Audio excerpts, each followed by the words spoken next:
On the west side of Keats Avenue, excuse me, on the east side of Keats Avenue.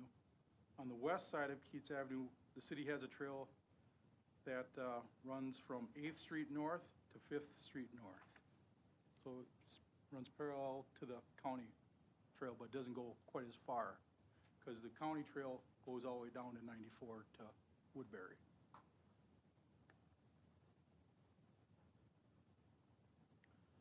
This particular trail, Lake Elmo Avenue North, this is north of Stillwater Boulevard North. This runs on both sides of the road. The south end of the trail is on the west side of the road, and then as you get up a little farther, the trail goes over to the east side of the road.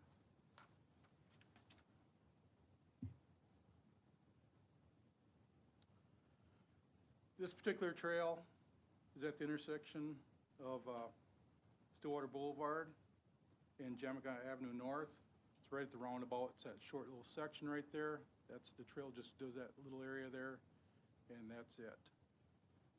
We do snow blow. There's a proportion, it's called sidewalk, because it's concrete, that we do across Jamaica Avenue North along Stillwater, goes across.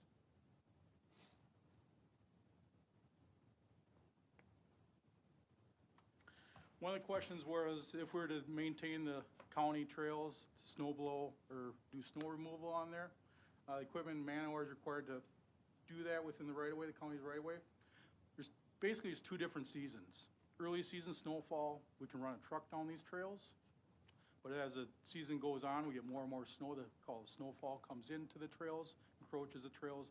Then we have to run a piece of equipment down with the snowblower on it that would do this.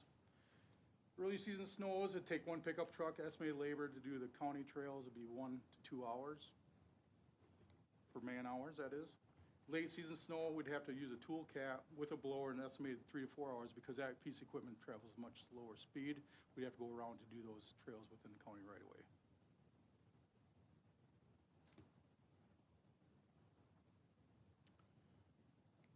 Questions or anything on that? Do you know how many, you had 26 miles of city-owned. Do you know how many miles of the county right-of-way? That I do not know. I'd have to find out. Is the city responsible for maintaining those trails along the county roads? Yes. And the hours you gave for equipment and labor, that's per event, or what? That's per event. What kind of event is typical for clearing?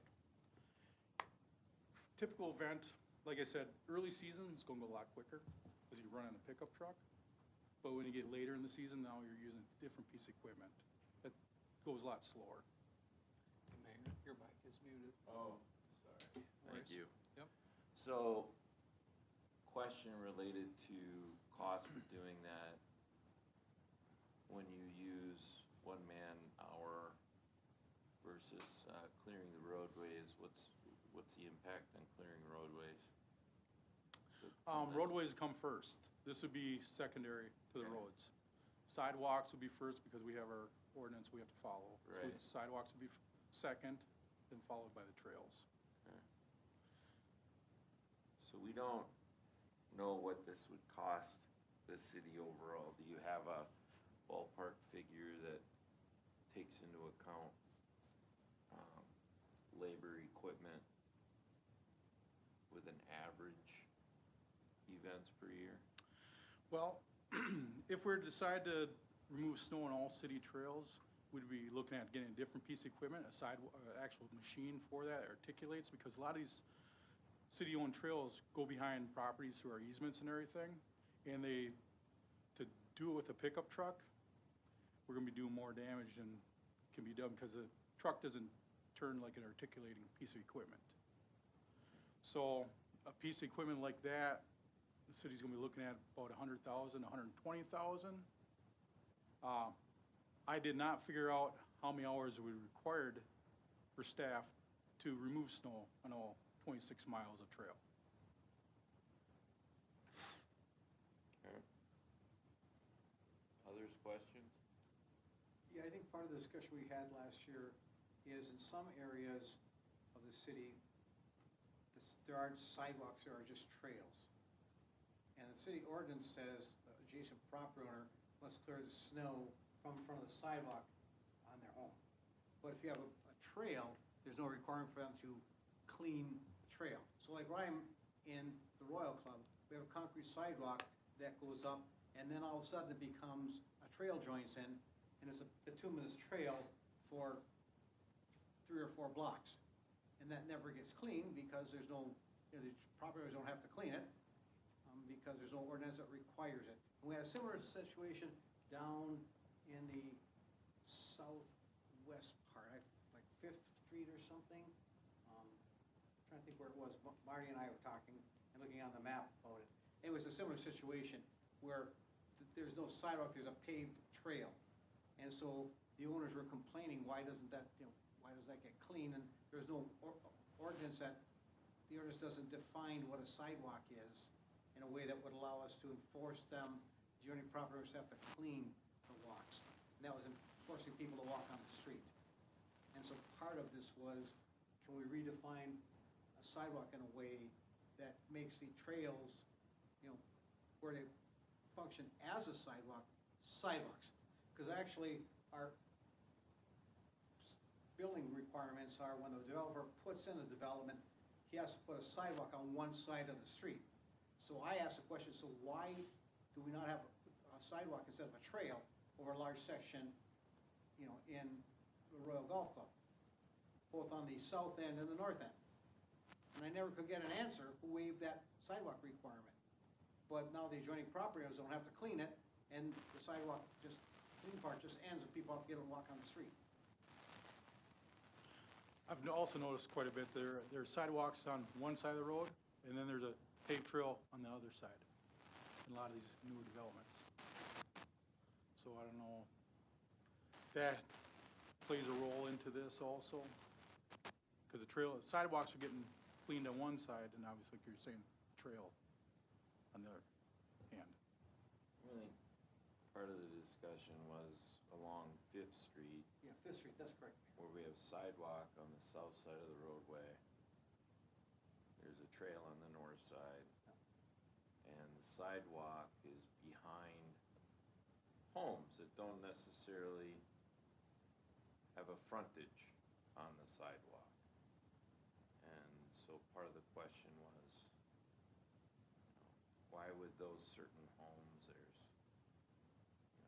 a few there, and there's some over in the southeast side of the city as well on 5th Street, where we have some homes and a sidewalk that goes behind them.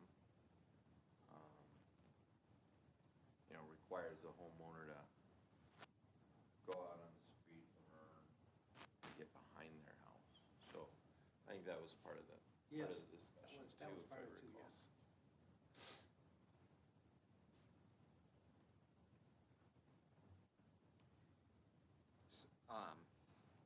Sorry if I kind of Yeah. pivot a little bit. I guess maybe, I think for me, this is coming down. Obviously, it'd be nice to have everything cleared and be able to do all that. I think, it's balancing that with the financial aspect of it and the staff availability and the prioritization of this. I know you mentioned, obviously, this would be prioritized third, kind of on that list of roads, sidewalks, and then trails. How do you see this impacting your department? Do you feel like this is something that's within reach with the current staff number, or is this going to require bringing on additional help? Obviously, it depends on how much snowfall events we get, but just kind of on a typical winter, does this seem like something that the department can handle right now, or is it going to require additional human resources? I think on a personnel side, it'd require more staff, because 26 miles of trails is quite a bit of time. I'd say it'd take a couple days. Be honest, I can't tell you how long it takes, because I've personally never had to have a staff remove snow off that many miles of road or trails within the city. So it could even come down to where we'd have to utilize or have to get 2 pieces of equipment to get it done more efficient, because a person could have it where we remove the snow, or while we're doing it, we get another snowfall, just like, you know, a big one, we'd be starting all over again. It'd be a never-ending battle for staff to try to get caught up until you had no snow. So it would, I think over time, it'd be trial and error where we would have to require more staff, another person, another piece of equipment to fully get this trails cleared in a timely fashion. When I was the city engineer in Virginia, Minnesota, we plowed every sidewalk in the city. Every street has sidewalks, both sides. But we did it on the lowest priority. After everything else was done, the crews would go and clean the sidewalks. And, yeah, it wasn't as convenient, but the public demanded the sidewalks be cleaned, and that's how it was done. So we didn't add any additional staff. We were done plowing the streets and the city parking lots. If it could be done, it was done. If it could be done, it was done, and sometimes it was a number of days before they got clean, but the decision was we weren't adding staff to do it. We dropped the priority down and did it as we had, you know. How did the community respond to that? I guess it's kind of like sometimes when it all of a sudden becomes an expectation then, and then maybe, you know, just based off of other projects that are going on, it can't get done for 2 weeks. Did you notice that the residents would have a hard time understanding that that wasn't a priority when it couldn't get done right away, or were they pretty understanding? They're pretty understanding. Usually about the third day after a snowstorm, they started on the streets. And they did the avenues first, because, you know, people live, you know, down the block, walk half a block to get on the avenue, and then the sidewalks would take them across the city. Then they did the streets secondary. So it was a little lower priority, but it was done in a way that, you know, was more logical in terms of what was the number of people that would be using those sidewalks, and how do you get the ones with the greatest use done first. And so it wasn't necessarily like a city policy that the trails would be cleared. They could be cleared if we have the availability. Is that, I mean, it wasn't like an ordinance like we have for our sidewalks where we're required to clear the sidewalks. There wasn't an ordinance. No, it wasn't an just ordinance, it was just a service that was provided. Okay. And I'm not saying I'm in favor of plowing all the trails either at this point, I'm not sure. I know our HOA plows a trail behind the homes, that would be the Gorham homes, you know? Do you feel like with seeing the trails that we do have, I mean, do you see some as priority over others? You know, I haven't studied them in that level of detail. I think that in some cases, if we redefine a sidewalk, some of that would be done by residents, because it would be considered a sidewalk and not a trail. But I think you take a look at I think you pointed to something like along Lake Elmo Avenue and along Keats, those may be the higher users, you know, and again, what's the density of development adjacent to those? Yeah. I mean, but I think maybe if we took a realistic approach and said, what are the ones that would be the highest use, provide benefit to the most number of people, and we did those on a low priority, that might be a compromise that would be out there. And I would guess if our HOA clears city trails, I'm guessing there's others that do as well, for the benefit of the residents. And so I would propose to take those over either. I mean, we're already doing it, and it's not a financial burden. We choose to do it, we don't have to, but our residents like it. And they just get done when, you know, again, when the company that clears the driveways and the parking lots for the HOA get done, then they come back and do the trail. It's a lower priority. Because the same company's cleaning commercial driveways and things too. So eventually they get there and they do those walking trails that are city-owned, but they serve our development. So I guess I'm saying, I don't think there's any hard and fast policy that we should do every trail that exists in the city. I think if the rest of the council feels that way, I'm not gonna fight it, but my sense would be, if we're going to do some, let's pick some that form a logical network and provide the greatest benefit to the greatest number of people, and go that route. I would want to see an ordinance, very specific carve out for that stretch in Royal, because that clearly, to me, was wrong to not have that sidewalk continue when it clearly was supposed to. And to classify that as a sidewalk for plowing by the adjacent property owners, I don't have an interest. I mean, we've heard about this topic now, we're on the 6th year we've heard about this topic. Yeah, at least. And to me, it comes up, but it's nowhere near I've never gotten the impression that it is a priority amongst our residents. It comes up in specific segments, usually around bad snowfalls. But I've never gotten the impression that it's a high priority. I would never, I don't think it would be worth our while to invest funds for parks equipment so we could do trails. I think a reasonable thing would, and we've discussed it before when we were talking about the crosswalks, and similar to what you were mentioning, is there for sidewalk purposes in areas where our expectation is the adjacent property owner does it, would we want to do a specific place where this is our high traffic route for people getting into the old village, as an example? Or in Fifth Street where they're using it to get to specific businesses, where it benefits the city and residents. It benefits both of us to do it from economies of scale. But I would only see that being for sidewalks in specific areas where it's our high pedestrian users. Sorry. Well, and how to determine it, that's a whole other story. Because when we discussed it with the crosswalks, we're like, okay, within the old village, we want to have, long-term wise, here's our transportation path for how we want to get people to there. And we discussed Laverne and, eventually Lake Elmo Ave, but I could see that, but I don't see this as really the highest of priorities. Yeah, I agree, and yeah, again, like trying to kind of think of like the compromise on it too. Even going down just the route of kind of the early season snowfall where we don't have to at least invest in new capital equipment either. Because correct, we have the equipment, if I saw that right, from the early snowfalls where it's with the truck. Yep. That equipment we have, it would be the late snowfall equipment that would, if we decided to go that route, that's where we'd have to start making some capital expenditures. Yeah, and these trails are running within the right-of-way. A person could run a truck down that, and we could use our current equipment that we have, like a tool cap. Now, if we talk about doing, like all the trails, ones that go behind the homes, through the easements and everything, that's where we're gonna require a different piece of equipment.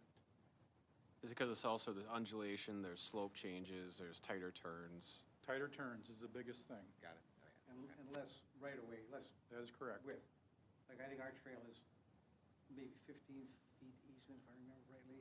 It's like a 8-foot trail with a 15-foot easement, I'm not sure. something like that. That's pretty typical.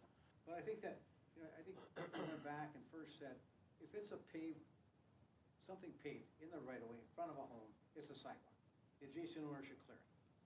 And then the other, if we have some specific high-density trails that we think would get some benefit and wouldn't take up a huge amount of time or equipment, we could look at having Public Works do that on an as-available basis, in a very small but beneficial area. And there's a lot of logic to that. And so to hear you right, so you'd be saying for like the neighborhoods where they have the trail on one side, sidewalk on the other, both sides. Yeah, it's paved. Both sides can be cleared It's by the paved, you gotta resident. clear Yep. Okay. So there would be a lot of people asking, I have lived here for 10 years and I was never required to. Yeah. Because the sidewalk across the street was plowed and that's how our kids walk to school. Yep. What is the value gain for now having both sides? That would be the question people would ask. Where does that occur? Inside Legacy. Easton Village, inside Pulte, inside Lennar, inside Legacy. has that. Legacy. Basically all the new neighborhoods Yeah. post 2015. They have sidewalk on one side and trail on the other. Yep. Often, In the Royal Club, we don't. We either sidewalk or trail, but they're all on one side. yeah. That's a good point, because yeah, the point of clearing one side is so you can, Well, get to the school bus. Correct. It is unfortunate that one resident has to be the one to clear it for everybody else. And that's the On way the it other ends up side. being too. Yeah. Like I'll see many instances where one person is doing 3 properties because Yeah. they know the other 2 aren't gonna do it. Yeah. there's a way to word that to say, if there's a concrete sidewalk on one side, that's the sidewalk that must be cleared. If there's, a bituminous trail on just on one side, that's what has to be cleared. I don't know. Attorneys have a way of writing those things out that we can put people in jail if they don't. Just a question on upper 31st Street. Yep. I see a large concrete on the south side of upper 31st Street, but I don't see one on the north side of upper 30th. Am I looking at that correctly? So like go up a street onto 32nd. and then keep going up to 33rd. So that's where there's a trail that goes, On the south side. Yep. and Sidewalk on the north side. yep. And that was part of our discussion too, like, I never understood why we have trails on one side, and I think our best guess was the trails were to transport across the neighborhoods to get to destinations outside your neighborhood, and your sidewalk is within your neighborhood. It's your bus stops, it's to get to your neighbor's house. Whereas your trail is your recreational long distance usage. Makes sense. Which right now for a lot of these neighborhoods is just an intra-neighborhood pathway. 'Cause it's You not know, connected. they're not, it's, the long-term plan is to have all these connect, but it's not that way right now. Yeah. And so maybe that's too where maybe this is just premature of, down the road, this makes a lot more sense when these trails are connected. And, because then it is serving that purpose of connecting neighborhood to neighborhood versus right now the sidewalks and the trails for most of these neighborhoods are essentially creating the same outcome at this point. So I just have a question about, why do we need different equipment for early season snowfall opposed to late season snowfall? So early season snowfall, you don't have the snowbanks. Got The it, snowbanks okay. are a lot lower. As the snowbanks start growing, the plow doesn't have the capability to throw the snow Yeah, over those banks. It Makes just sense. falls back in. okay. Where you have a blower, you're gonna at least be able to pick it up and put it over the current bank. And on that slide, is that the equipment that is needed, or do we already have that equipment? That's the equipment that we do have. Got it, okay.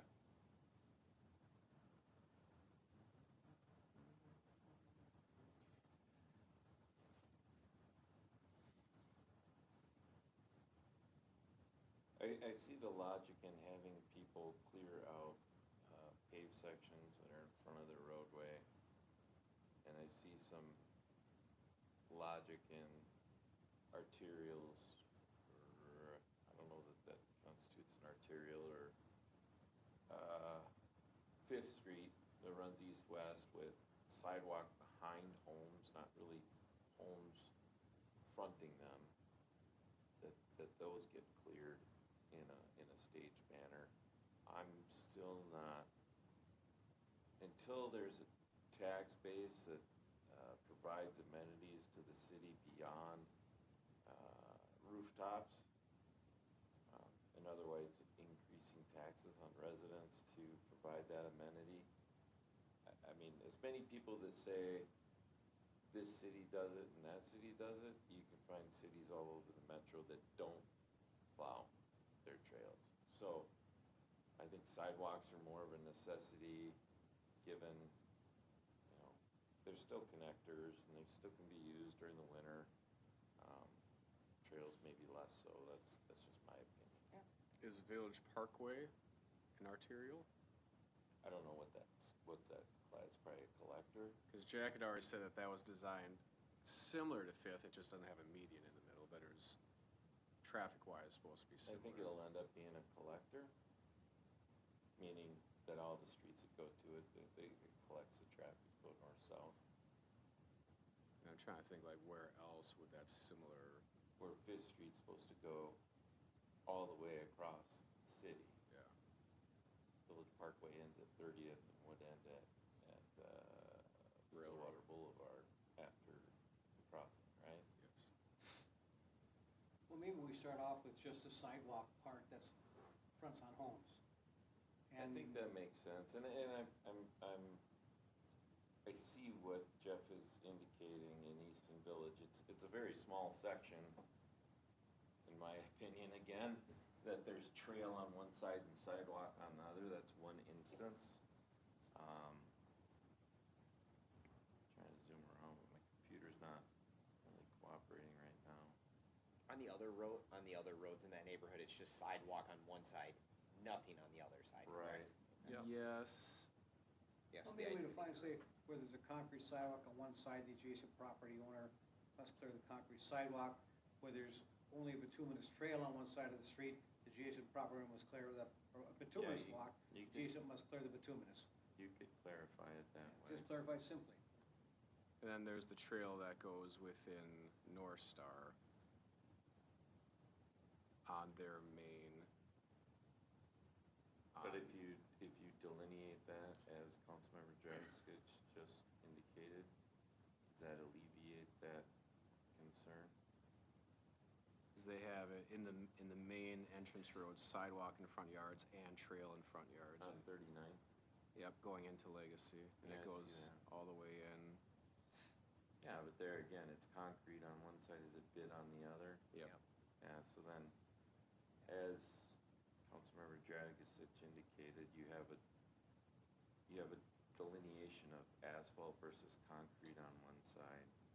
If there is no other alternative on that roadway yet, there's pavement in front of the household that needs to be cleared. So you're saying Fair. clear both sides? Not on the instance of 39, the sidewalk needs to be cleared. You have to have one passageway cleared. One passway clear, yep. So front yards, trails are plowed by homeowner if there's no sidewalk on the other side. Right. Yes. And I do think that this, as a tertiary, third place, Pete, that like Fifth Street sidewalk, because there aren't any really houses that I can think of that front Fifth Street, they back Fifth Street. But I think the city should provide that as a one walkway, because it's bituminous trail on the other side.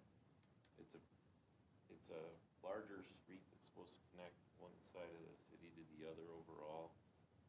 And right now, I think you'd be hit or miss if somebody that backs up to it's actually gonna go through their fence or all the way around the block to take care of that piece. Would we want to do other areas where concrete is in their backyards? Village Parkway has that too, where there's going north-south, there's concrete out in the Yeah. backyards. Right, yeah. I just think that we probably should take care of those where, as a third, priority, those areas that houses back up to it, nobody claims ownership. Really, the city has ownership. If there's nobody that fronts it, I think that's fair. I could live with that. I think that's really fair. So what we're hearing is homeowner shall take care of the paved surface in their front yard unless there's a sidewalk on the other side. Yep. And that city will do sidewalks when it's in the backyard. Well, when it's on a street without any house frontage. Only house frontage, yep, that's a nice way That's to fair. place it, Mayor. And it'll be a low priority. Yeah. Yeah. Becomes a priority after everything, and then we can, since this is Pete's first year with us, he can kind of track that and kind of see how that's going on, and he can, report back if it's really a pain or it's not doable, then we can discuss it again. So, question for you, Jeff. With the Village Parkway North, Yep. 32nd Street, there's a house, 11776. So that concrete on the north-south part would be taken care of the city on a low tier basis or low priority basis? Yeah, 'cause it's not frontage. Exactly. Okay, I just want Yeah. to make sure, because I was curious, like, What How do you even know where where are to you start? talking about? The house on the corner of the parkway, because technically the sidewalk is their side yard. No, but I'm saying Village Parkway in general does not have houses of fronting it. right? Yep, yeah, I Correct. was just confirming that. So if you use the housing fronts that Exactly. piece, Yep, then they've got that. yep, and I agree with that. I was just Now, what I- confirming the verbiage. Because you can't expect that resident to take it all the way down to Yeah, that's 35th ridiculous. Street, right? Yeah, He does a good job, but Well, I'm it's a just lot. saying, it's quarter mile. I don't think, I mean, if I fill up my snow blower, I wanna use the gas in it, right? So maybe I do that, but I wouldn't expect somebody to do So as an example where this would then be new, the Meadows, so the neighborhood around Rock Point Church, they have trails in the front yard, no sidewalks. So this would be entirely new. They would clear that. Yes. I think that provides us with a reasonable network of pedestrian access. And, in areas where we have paved surfaces in neighborhoods. It minimizes the amount done by the city, but where they're in the back of the house, I think that's reasonable that we do them on a low priority. To me, if nothing else, people can come on Saturday and Sunday and do it. He's saying yes. Well, that constitutes overtime, I don't know. For the record, he nodded, so. I just wanted to clarify something. Are you talking about clearing the sidewalks that are just on city streets? Not On city county? streets, yes. So not county? Right, yeah. And, Not at this point, and, not trails, just sidewalks? correct. And then updating ordinance for when residents do it. So So not the paved trail surface. on Lake Elmo Avenue? Huh? Not the trail on Lake Elmo Avenue? Correct. Not unless they have a house that affronts that piece of pavement, sidewalk, or trail. If they have a driveway going out to it, or they Yeah. walk out their front door, and Yeah. if they went straight and they run into it, Yeah. then it's theirs to take care of. So I think If it's not outside their front door, Yeah. then no. the simplest verbiage was probably homeowners shall clear the pavement that is in front yard unless there is a sidewalk on the other side of the street, and that is that homeowner's responsibility. Right. That makes sense. So I want to bring some up, so I'm thinking of like up on 50th Street from Manning to the west, there's a trail on the north side of the road. It's a That trail. property owner owns, It's a trail though, yeah, so that we Okay. wouldn't be clearing a trail. And there's no one front facing. There is one. There's one front facing on the corner. Yep. Okay. I mean, they could do right in front of their lot, but, you know.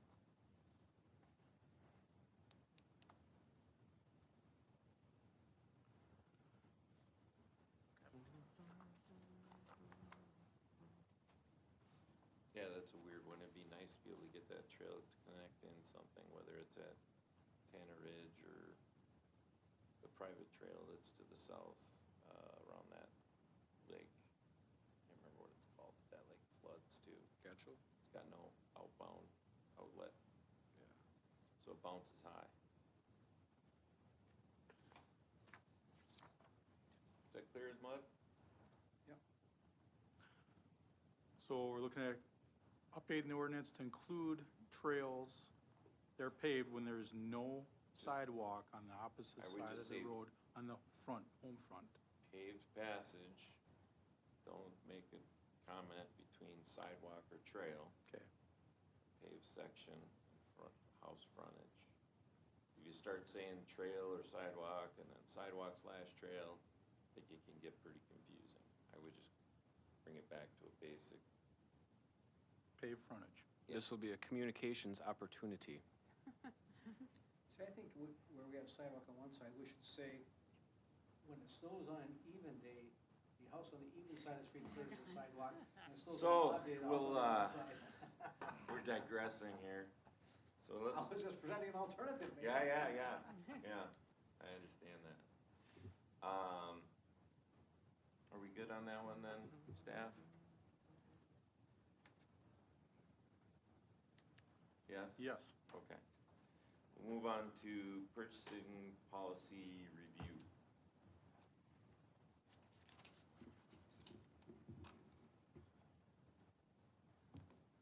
This year's Administrator Miller. This is a team of three.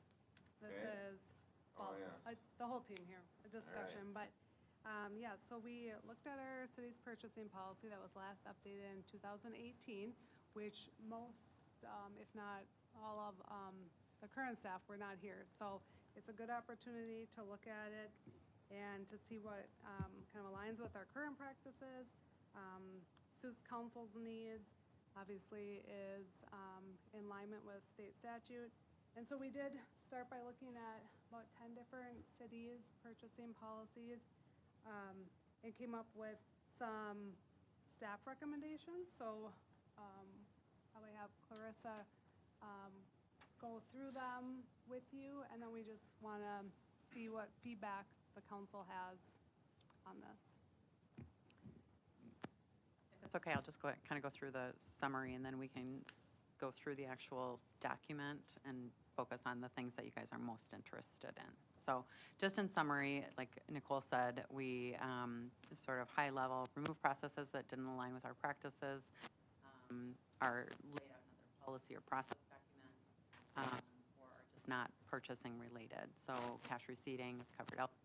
Payment vouchers, we don't really use that much. Authorization forms, so these are just things that didn't apply anymore.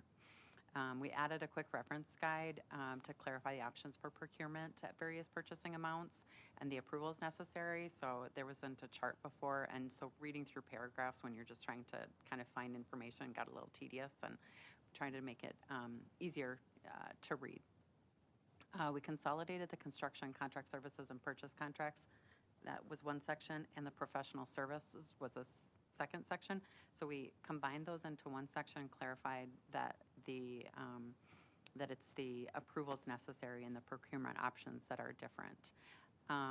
We added a definition for the term contract, and then they clarified the approval authority for those. Clarified which purchases are delegated to the city administrator. It actually was in the policy before. I'd added it, and then later on my third review, it was sort of hidden in this other section. So put it where it was most obvious. Clarified some lease language, as you guys had expressed interest in some of that before. Clarified language regarding the Uniform Municipal Contracting Law, and then just aligned some purchasing thresholds with the purchasing threshold that increased back in 2018. And then added some clarifying language regarding the RFP process. So those were kind of our main points. There were definitely some smaller changes as we were reviewing, and as Sarah reviewed it, just trying to clarify and make the language better. So we are happy to discuss any of the changes and answer questions and whatnot.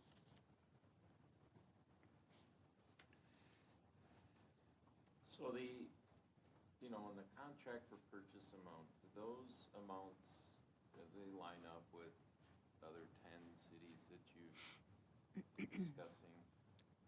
Which amounts? The 175 Quick or the? reference guide? Are you talking about the different levels of the procurement, like Right. who needs to Right approve there, and stuff? So contract for purchase amount, yeah, do those kind of line up with, There's a pretty as far as wide. dollar amounts? There's a pretty wide range of other cities.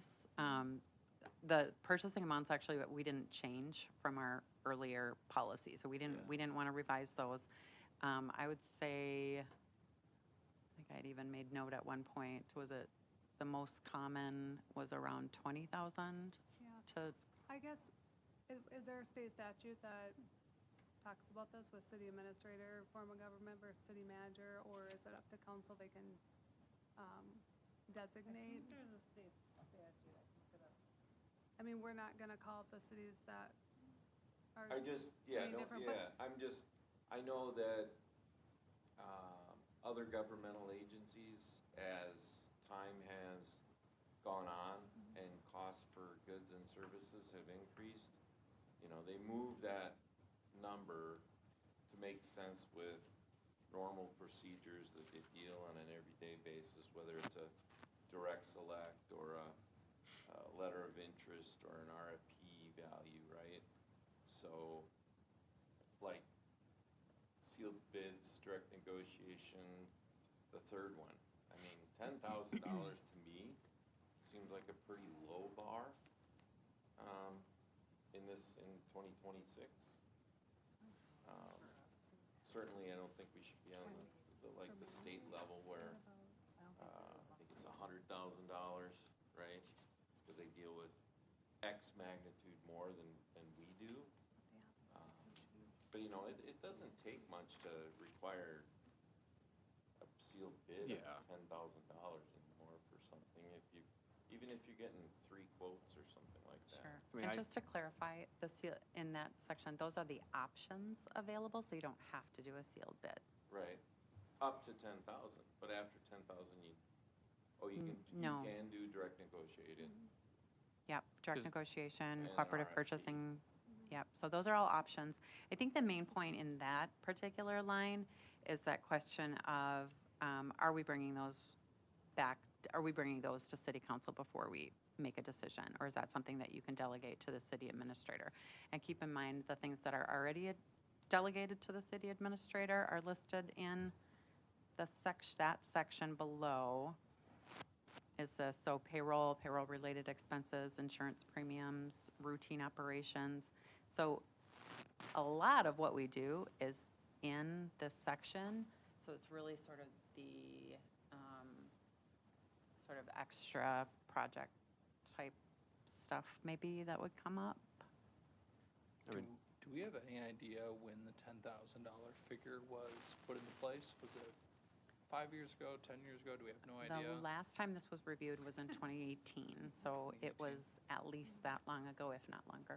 Okay. but we don't know if it was still that in 2017. Right, exactly. Correct. It was reviewed, but we don't, because I could see like the first category, that's less than 5. And then the second line is 5 to 15, next line is 15 to 180. Because again, yes, the mayor is correct. I mean, inflation has, over the last 8 years, those numbers do not reflect practice in terms of what I would at least expect. And yet, we're not the state, we're nowhere near, but I think those numbers can be enhanced a little bit for efficiency. Otherwise, it's a process with number of contracts or things that you have out or you gotta purchase. Can make it a little burdensome, more than it needs to be, in my opinion, at the various levels. So Sarah, do you think that the council can change those amounts? I think so. There is a statutory amount for city managers under Plan B city, which we are not. Right. That's 20,000, so that must be where some cities are getting that from. They're probably Plan B cities. And you mentioned LMC on your discussion, right? Did they have recommendations for levels of city administrators? Was that part of your I don't think research? so. I could not find any, I researched. You didn't find anything? Okay. No recommendations. They pointed out, as Sarah said, that the city manager has authorization up to 20,000. Yeah. But that was the only thing they pointed out.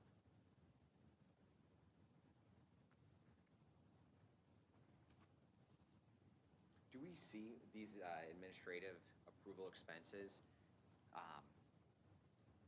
Do we see what those expenses are on a routine basis? Are they shared in that's in the monthly? Yeah. That's Yeah, the checklist, disbursement. the disbursements covers almost all of the So it has checks. all that in there. So there's the check and balance, essentially. Except that the statute actually requires that they submit a report for the specific disbursements once we approve the payment. At the next meeting, we're supposed to get a list that says, these are the expenses that were authorized under the policy. Because the disbursement list doesn't tell you what was authorized. It just said we have 14 pages of disbursements that we spent for this, for this, for this. So there's It doesn't say no which one of clarity. those were authorized under this policy. And so the statute actually requires that the city administrator provide a list to the city council at the next meeting after disbursement is approved. We Listing don't, those things. we don't actually disperse by and large, we don't disperse anything that doesn't come through council. So like bond payments go out, those don't necessarily get into a council packet, but generally any checks that are cut, any ACH that goes out, other than payroll. Mike put payroll in there too. Yeah. Yeah. So almost every single dollar that goes out the door comes through your council packets. Except that you don't have a list that's specific, these are the ones that were done under the purchasing authority. The All of statute them. requires it. I'm sorry, 412-271. Sure.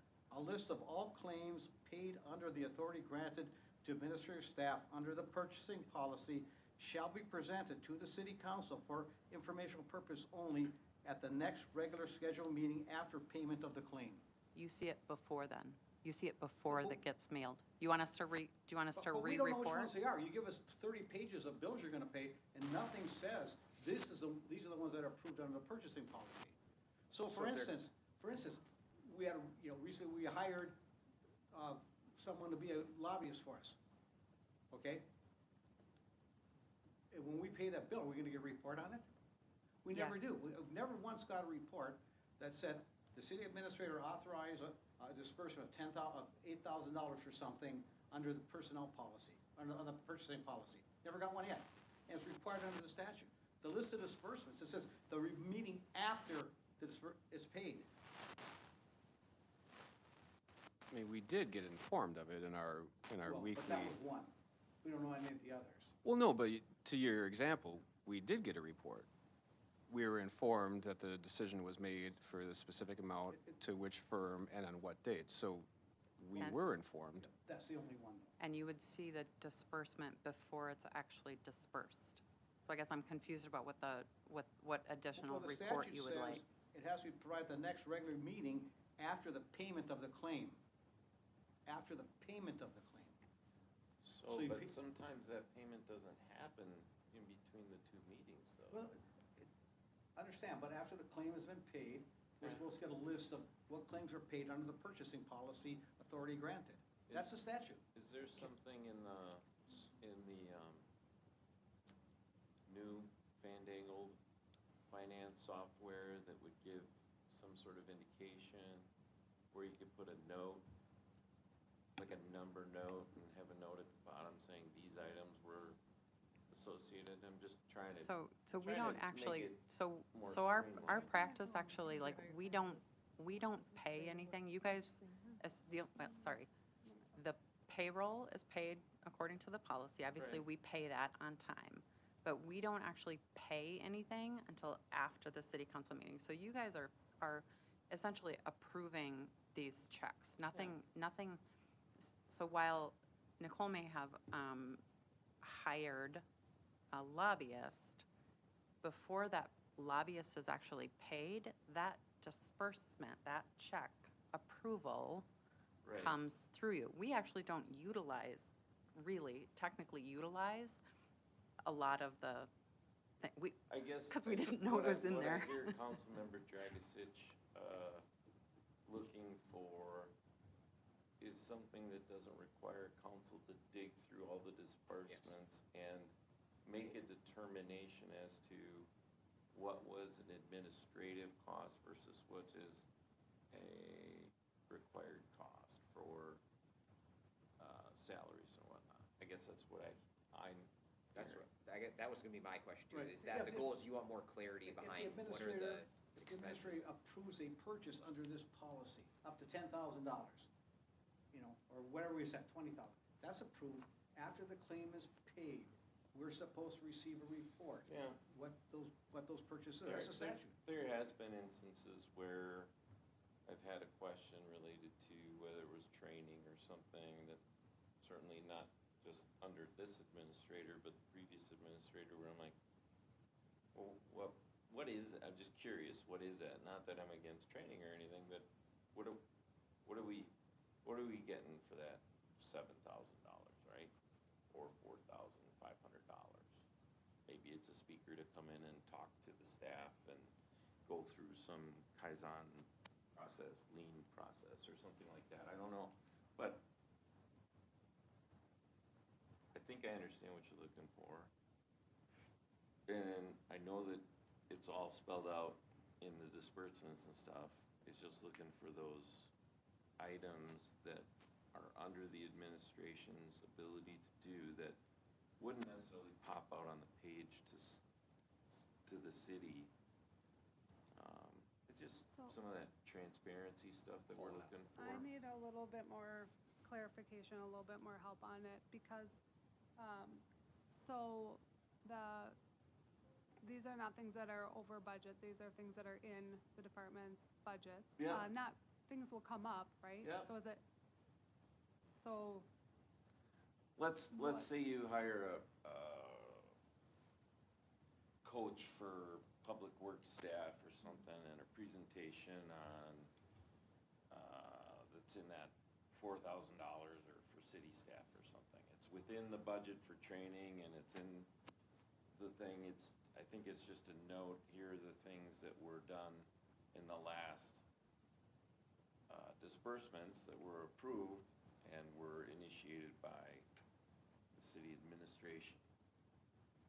or a department head. Or a department head, yeah. So maybe you don't want just the vendor, but you want what it actually was? Yeah. Because it's gonna be a lot of them. I mean, I was just thinking about. it's Well, I not mean, necess- I guess the other way I could look at it is I could when I go through the disbursements, is I pull it from the consent agenda and go through all those items that I'm curious about. I've never done that, but, I mean, if it's easier one way than another, if council wants to dig into something, certainly we can do that at our discretion. So just to clarify, okay, so this is outside of routine, and it's not the disbursement, it's the purchase, so it's Yeah. the act of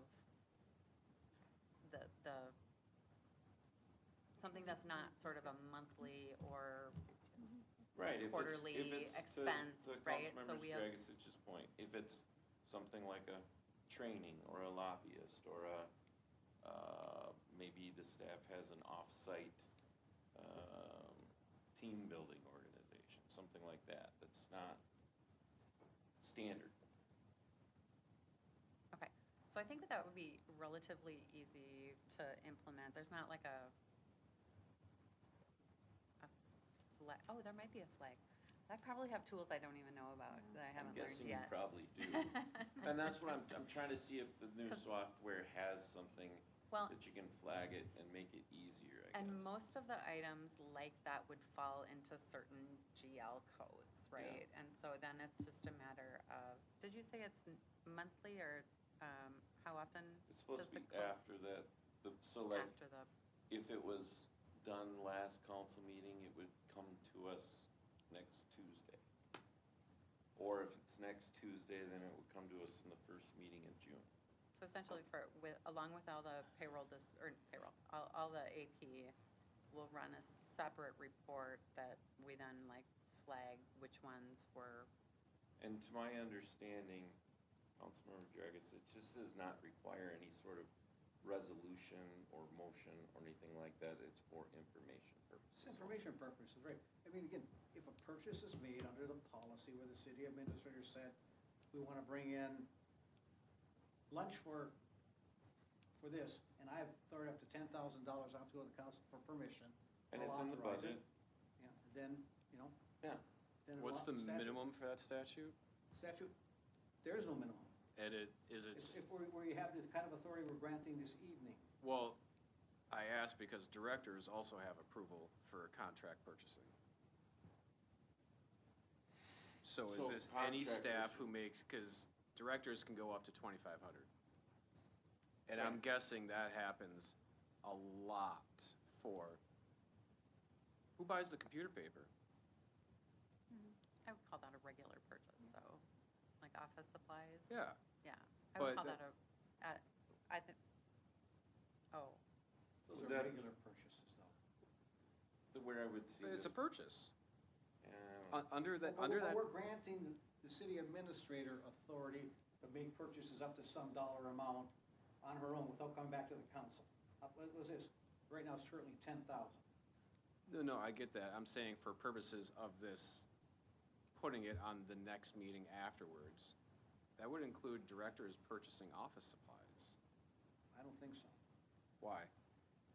because those are routine supplies. But the statute doesn't say routine versus non-routine.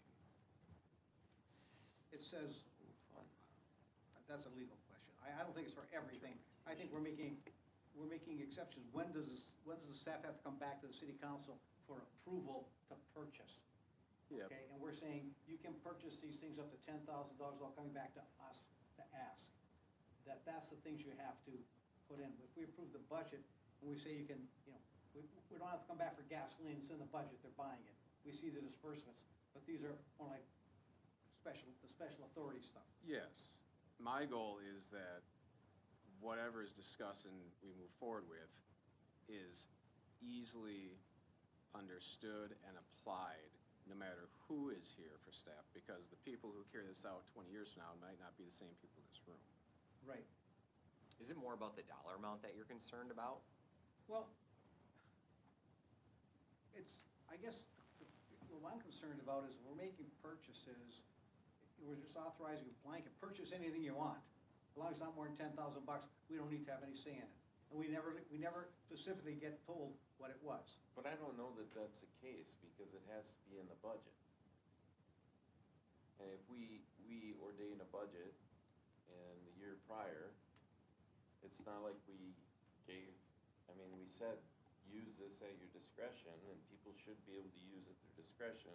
Up to a certain amount. Budgetary items up to a certain amount. Now, if it's beyond that, then certainly it should be, and I think people have the wherewithal to go through that process if it's not in the budget. The statute says they gotta report. Which statute is that again? 412. 412-271. Thank you.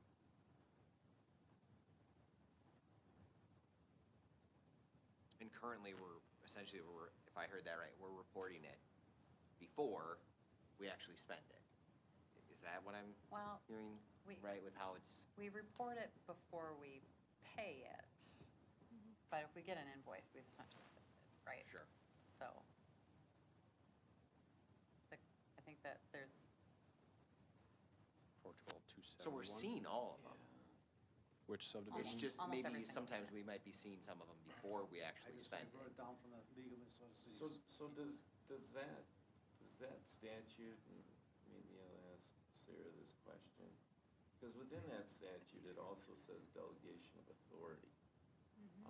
If the council has a delegation of authority to the city administrative officials is to pay certain claims, certain items, I don't know that those are what they're talking about within the statute that need to come back.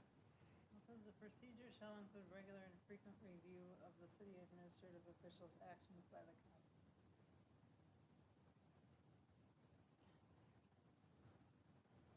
Yeah, I guess city council's opting to delegate their authority to review claims before the payment pursuant to the subdivision shall have internal accounting and administrative control procedures, so make sure they have their ducks in a row to ensure proper disbursement. Procedures shall include regular and frequent, thanks for not defining that, legislature. Review of the city administrative officials' actions by the council. A list of all claims paid under those procedures established by the city council shall be presented to the council for informational purposes. So it's not everything, it's a list of all claims paid under those procedures. So we still though can establish the procedure to include regular and frequent review of city administrative officials. It's not city administrator, it's city administrative officials. So that could be a director Yes. level, if it's directed so in the policy, right? Yep. Okay. And you can make your procedures as strict or as not strict as you want. What's that? You can make them as strict or as not strict as you want. Well, Yeah. and I think we just need to use some common sense, right? I Yeah. mean, we have things in the budget that are I think, as business moves, there's some things we'd like to know about that are maybe out of the normal. It doesn't need council approval. I mean, some things do, but just making aware I don't know what that line is, to be honest with you. But like I've said in the past, there's been some things I've seen in the pavement that I'm like, oh, not that I was against it, I was just curious as to what it was, and I would make the phone call and say, so what, tell me what that was about. Just curious. can I just clarify? Sarah, this is referring to the delegation of paying claims. So this is regarding the disbursement, not the purchase. So I was thinking that we were talking about like the purchase, but, No. going out and, It's when it's paid. right. So So- we do that, except if you get it before it's actually paid. So we don't technically utilize the delegation, because you see everything. You guys approve AP. But you don't do it, you give us a list of disbursements. I don't see the list of disbursements meets this requirement. But have you paid those things at We the time haven't you get the actually claim? dispersed Yeah. anything, though. So if I haven't dispersed something, I'm not reporting something that we haven't dispersed. We send you the list of checks that we would like to disperse the Mhm. next And so- day. And then you approve the claim. We approve the claim, then they're supposed to submit a report of those at the next meeting. But why? You already approved the claim. Because the You said statute go ahead says- and pay it. Because the statute says they're supposed to. It says that they, Well, we can also use some of our judgment on that. I mean, I think you're giving the council a list of things we need to pay. And the council is approving that, or you could pull something off the claims and say, don't pay this. And then once the claims get approved, there's the.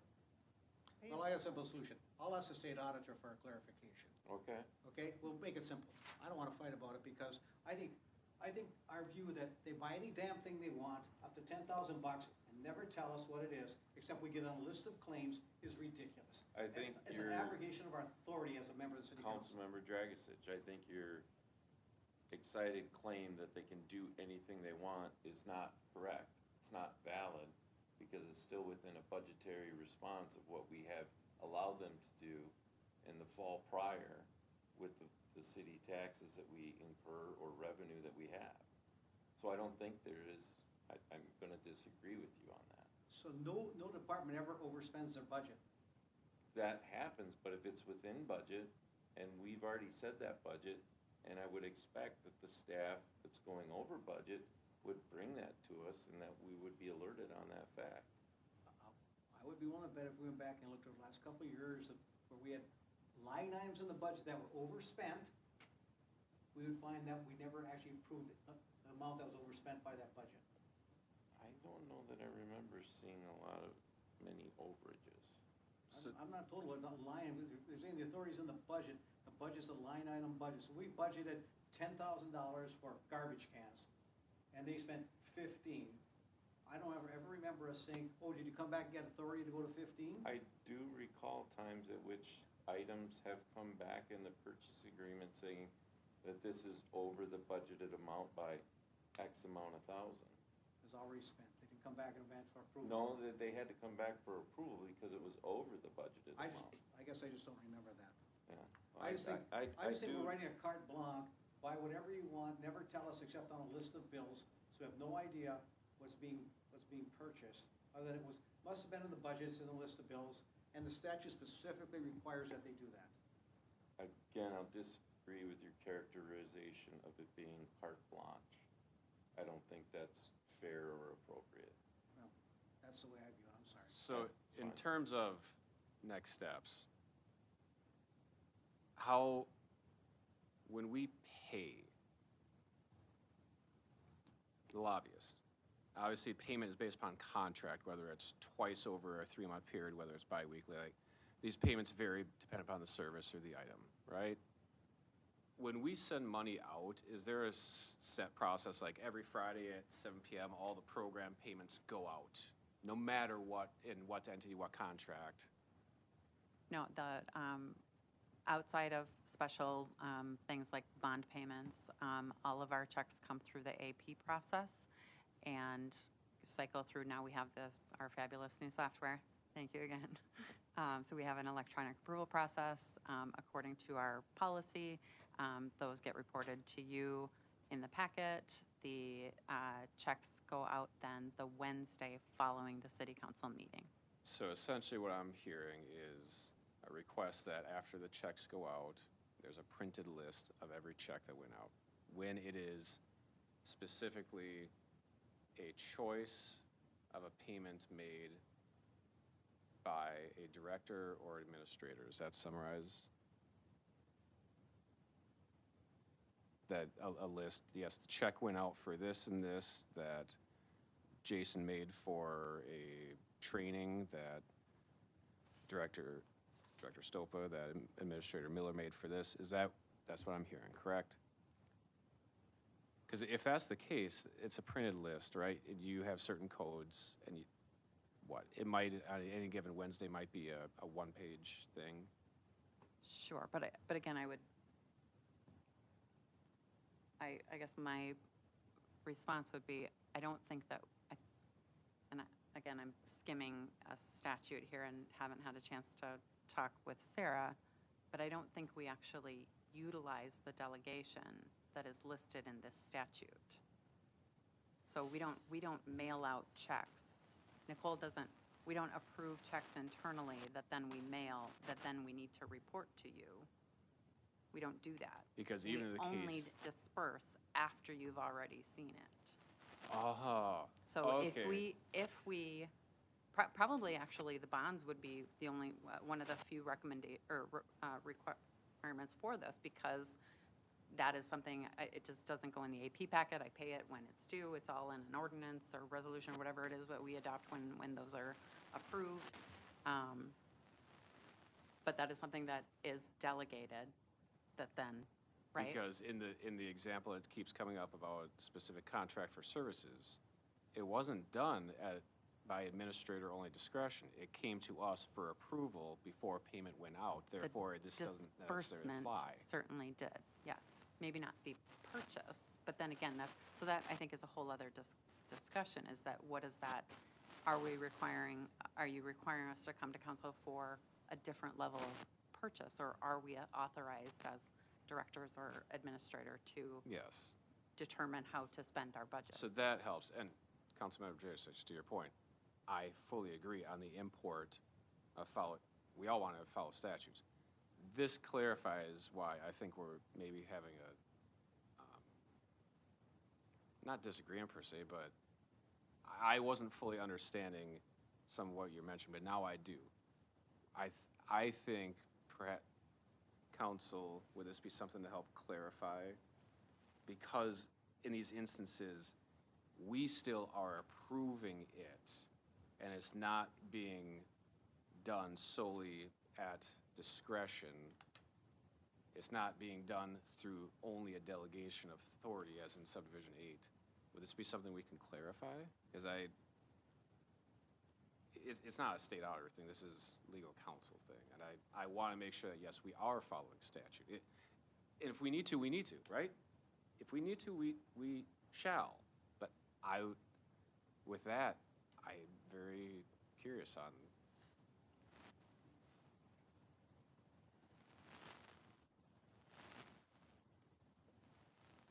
So is that the next step? Can we Do you just? think subdivision 8 basically pertains to what we have up there in our purchasing policy? Is that what you're? No, that subdivision 8 appears to be when the purchase and payment is done without council ever approving that payment shall go out. Because in the example that's being used, we agreed to pay and send money out before the money went out. So I don't think it necessarily applies. Okay. This subdivision 8 appears to be when we allow the administrator, now the authority of the contract, but the ability to pay without ever asking for our permission to disperse. Oh, Yeah, I agree with that. okay. So in this case, we're authorizing them to purchase but not pay. To contract. Well, we'll get to the contracts in a minute. We're talking about the purchase. Yeah? Yeah. So- Underneath the guidance of the values that were in the policy, yeah. So they can purchase up to $10,000, and too bad, council, you don't get to know what it's for. It just gets purchased. I don't We know find out- that I we find out want, what it's for I when we don't, look at the I disbursements. don't know that I wanna know everything under $10,000. There's so much that goes on. I think that's beyond the scope of what we're looking at. We're looking at, there's a lot of things under $10,000, council, that I, Also, all of our financial information, all of our invoices are public data, and council and the public are both welcome to request that information at any Sure. time. That's what the council wants to do. I'm just one member. So the next thing is, when we look at approval authority under this purchasing policy up on the front page, I want to make it, to me, it seems clear that only the city council can authorize contracts, and you cannot delegate that authority. And so city staff is not authorized to sign contracts that bind the city at all.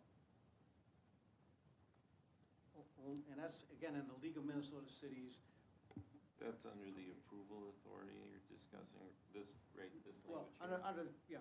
it says city council approval is required, and it should say, for any contracts, because the city council is the only one who can authorize contracts.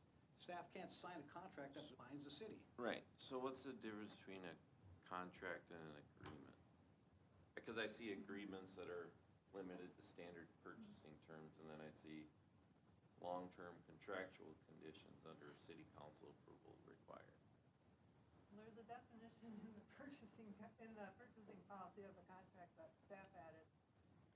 Okay. Basically, a contract is a formal agreement, and then it has binding long-term obligations, conditions, and risk allocations between the city and the contract. So if you're buying something and they want the city to indemnify them for, Have that removed. Yeah, so, if the city has some obligations under the contract that it's paying, where they're Right. indemnifying, or the city has to purchase insurance, or there's obligations in the city, I would say that is a contract. I mean, usually it's a judgment call. I mean, I get this a lot where staff will come to me and say, do I need to have the city council approve this? Yeah. That happens in all cities, not just here. right, And then I kind of look at the contract, and, like I had one that was like a consultant for, they were doing a data migration service. And I said, yeah, you have to have that approved by the council. Because they're like, well, it's not going to cost very much, but it's still a But I contract. said, yeah, but you're still agreeing to all these things that you're going to do with this consultant. And, he's going to, there may be some liability for the city here with him working for the city, and you should have a professional services agreement with him. So, I mean, it's kind of a judgment call. Okay. But then, yeah, I mean, if you're buying a couple ladders or something from Right. Menards, and it's a one pager that says, we're buying these Well, that'd be- ladders, they cost this much, and you'll pay when we deliver them. Right, That's fine. I mean, That's just, a purchase agreement. I agree with that. yeah. But if it creates any Yeah. obligation beyond just a purchase, Yes. then it's a contract. So does that approval authority ring true to what you're discussing, Councilmember Dragisich? No. It does not. Because sometimes a contract isn't a long-term, what is a contract for? So you just want to strike, long-term? Yeah, I mean, I think this is pretty much what I just described to you, because I helped. What Right. constitutes long-term? Yeah. It's actually a binding long-term obligation. Well, in my life with 2 kids, long-term is a week. Like, a week can be a very long time, depending upon their behavior. So what constitutes long-term? Well, I think you just scratch that. Yeah, I because think that needs to go. We've talked about terms that mean one thing to a different person, Yes. right? So long-term, if it's not a definition of 3 months, 6 months, a year, longer, then I don't think it's an appropriate term to be used, because it can be perceived different by different people. Yeah, either we say a specific length, or we just don't use that word and I it guess I now. wouldn't use that word, I guess I overlooked it. It's like using the word all in a contract. It really doesn't need to be in there. Yep, and this definition was added with, keeping in mind that we did, combine the professional services into the, purchasing, just one purchasing guidelines going according to amount. Sure. And so, I had spoke to Sarah to try and come up with, what is the difference? A contract, agreement, and so this is. So, were you just changing that, Clarissa, there? Was that you? Who was Yeah, changing? that was me. You can take the long-term out of the city council approval as required too. Thank you. Yeah. Is that, It's also up above in the definition of the contract. On the second line. Sorry, what, oh, here. Yep. Thank you. So, the, yeah, so once a contract is signed, administrative staff approval can be for agreements that are limited to standard, do not alter contractual conditions. So maintaining a contract, as long as you're not altering it, can still be staff. Are there contracts where it still requires just administrative approval to say, yep, we're still in this contract? Like, because to me, wouldn't it always be, yes, we are looking for something to be changed, therefore it would go back to council? it would always come back to council. And so only council can authorize contracts. That's in the statute. So the contract has to be authorized by the city council. I think, for me, the way that reads is, I think that speaks to what I think you're indicating. Establish binding obligations, conditions, and risk allocations. Is there a difference here, Sarah, between, I see execution of the contract is the last stage versus agreeing to and doing the preliminary work with a contract, right?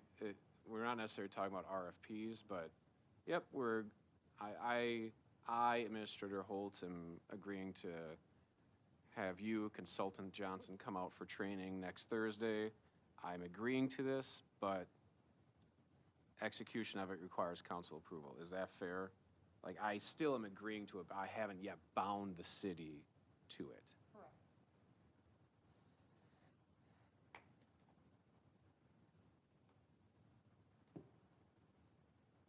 Or would that be an agreement? If it's not like contractual conditions? I mean, if you're not like entering into a contract to hire somebody and having all that stuff in there about, you're gonna maintain insurance and you're gonna buy the city. Limitations of liability, Yep. Yeah, all yada, that yada, stuff. yada. If it Well- doesn't have that stuff, it's an agreement. I'm trying to come up with what's the difference between a contract and an agreement? Yeah, Because I could see going out for service and having someone come for a training when it's already within the budget and there's no legal risk, that's administrative approval. I guess the question I would have is, if they were to take us to court and claim we had a contract, would it stand or not? well, it would depend on who authorized it. Right, We have a we're case we're on talking that. about authorizing all by city staff, Yeah. not by council. Yeah. So if the city staff said, well, this isn't a contract, I'm gonna sign it, we don't need council authorization, and we went to court, and the judge came back and said, no, that was a contract, it meets the legal requirements for a contract. Well, it would really be about if the city staff member was authorized to enter into the contract on behalf of the city. We've had that, there's a case out there where, I think it was a consultant that was out in the field, like a, I don't know if it was an improvement project or whatnot, and the contractor said, can I do this? And the consultant said, yeah, sure, no problem. And then they hit the city with the bill, and the city said, we never approved this. Right. And the city won. And they said, that person did not have the authority to decide things on behalf of the city, and you should have known that. So you shouldn't have asked that person, you should have asked the city, and you did.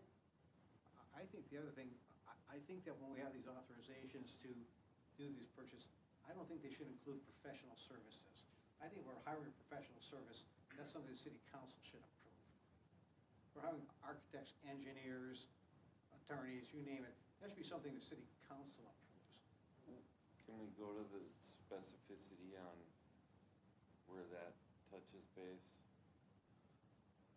And is that all contracts or contracts of a certain dollar amount? Well, I just say professional contracts, all Okay. professional contracts.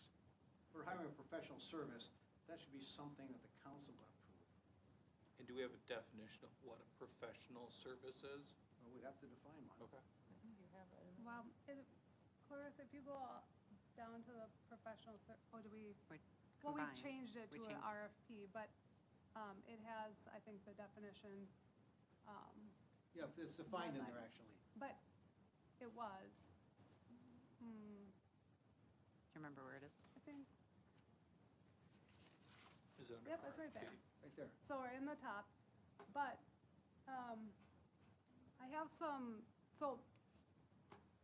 I have some real-life examples of professional services. So I think if we have a definition, if the council wishes to have these separate, then we have to come up with a better definition, because, I'll give you some examples. We hired an appraiser for the old fire station, Yep. Parks Building. Yep. That's probably a professional service, so is Right. that something that we should have, you're saying you want us to come to you for? All these things are budgeted, just like, Jason has budget, just coming up with a lump sum for this project, including, we didn't list them all out. Right. So he hired an appraiser, he hired a surveyor, it's professional, and we were trying to figure out, those are professional services. So should that come to council? Our fire department, looking for a new psychologist. That's a professional service. Why would you obvious- expect something like that from the council? Just for doing the psyche evals Oh, for the And- department. What's the dollar I amount? think if we Yeah, leave so it, that's what we were thinking about, that's why we lumped it into dollar amount and having them combined. I think if we leave it the way we had it, architects, accountants, engineers, lawyers, I wouldn't know, so training, but technical, scientific services, I take the training out, but I think the rest of those are professional services we want to know we were retaining. Can I ask why? Why? Because I care about the money. I care about the thresholds of the monetary value. That's where I place the risk as to what do I as an elected official need to focus on. Obviously, the larger the dollar amounts, I want to know more and more on a scale. But I also we have made sure as a council to hire professionals who are and create an internal bureaucracy with layers and protections. We have software, because again, I see this from a risk standpoint, not necessarily from wanting to know every single thing that they're doing. So I'm just curious, why? Well, if we're hiring a professional service, depending what that service is, I think we need to know. I mean, if we're hiring an attorney to do something, why are we hiring an attorney? Well, we do know. Well, under this policy, the staff could hire an attorney without our permission, would have no knowledge why they were hiring them or what they're going to do, We made a budget for it. but the budget's a very broad line item, professional services, $20,000. So above and beyond the example with the lobbyist, is there an example where this occurred? I don't know because it was never reported to us. Well, I'll give a good example of this. So, obviously, we have our city attorney and we have our prosecuting attorney, but we did use twice since I've been here, different attorneys for different topics of area of expertise, like for $1,000, maybe under $2,000 for help with compensation issue, and then also employment investigation. So those didn't go to the council, that are things that came up in operations. So if Right. you want those, all of that to come to council, that would need to be outlined. So why I wouldn't guess. those come to the council? It was not, so when we're looking at this, it's like, our city attorney, just the big contract, not if we need some additional help for an operational matter that came up. So if you're hiring professional service, why wouldn't that come to the council? The current policy does not allow the staff to hire professional services. Current policy allows you to hire, it's very specific, and professional services are not included in that So authorization. that's why I think we need to have this discussion, because I have a little bit longer list of what would maybe be professional services that we are utilizing, or using for operations too. So, I mean, that's why we have to have a longer, that was just some of them. I think one thing too is we have to keep things moving, like in an Yeah. employment matter, if there's gonna be an investigation, it has to happen right away, because that person's on you can't wait till the council administrative leave, meeting. paid administrative leave, and we're paying them to not be here, and we have to get them investigated, and, you know, we don't wanna wait around for the council to decide if they should hire an investigator or not, because that's 2 weeks of pay.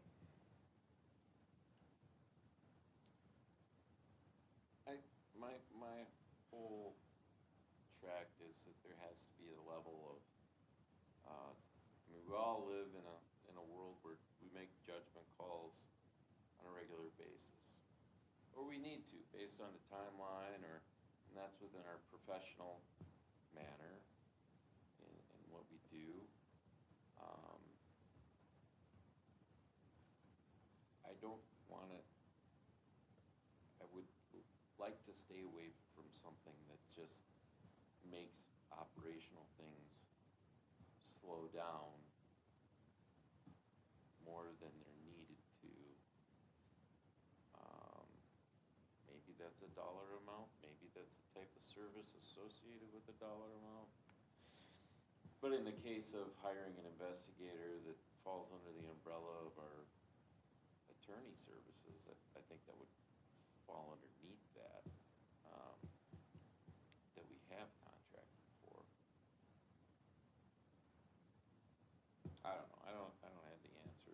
that side of the room? Yeah, I mean, I just have so many questions on, like, that's why I was trying to define professional service, like, if, let's say a sink is leaking, are you the one that's hiring a professional service to come out and fix that? Or do you have to wait under this statute to come to us? Say, That's- yep, you can have a professional plumber come out, fix this thing? Depends if chief is available. Yeah. So I that's think- where I feel like some of this common sense comes Right. into place of like, if we budgeted for it, we should, I think, trust the staff to make the correct decision in the time to do it instead of coming back to us approving it. It creates a lot of red tape, in my opinion, to do day-to-day things that are not, that don't need our attention necessarily. That's why I think attaching a dollar amount to it might help. I don't know. I don't know the exact answer here. That's just my opinion. I think it creates a lot of red tape and takes some of the common sense out of it personally. Well, part of our budget is such a broad document. We see professional services. Yeah. Okay, and they'll say, well, under professional service, I have a budget of $10,000. I'm gonna spend the whole $10,000 to have a psychologist come in and analyze why the city's so screwed up. It's like, it's a lobbying contract. We never discuss hiring a lobbyist at the city council level. And so where do we provide direction when we're spending money like that? You know, I don't wanna be restrictive, either. I wanna have a lot of flexibility, but I think there's some services that if you say, well, if it's in the budget, well, the budget's such a broad document, you can pretty much do anything you want. Right. That's where the rub comes in. And I think there's some decisions that the council should have some say in if we're spending money on something. You know, professional search, should we go and examine, you know, buying Cadillacs for all of our employees? Well, I have 10,000 in the budget, I'm hiring a professional, labor person, say, would that be a good reward system? What's wrong with that? I mean, I know that's kind of extreme, but the point is, the budget is such a broad document that you can pretty much justify anything if you're under the $10,000. Isn't there a,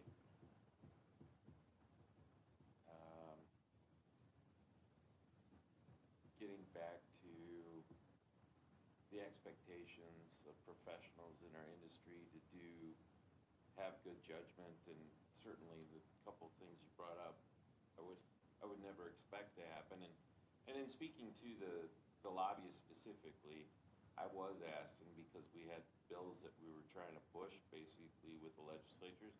I was on board with getting it, so if that's my bad if it didn't come to council. But you're not the city council. I know I'm not, I said that's why that's my bad. I'll And take ownership of And it's that. not authorized under our current policy.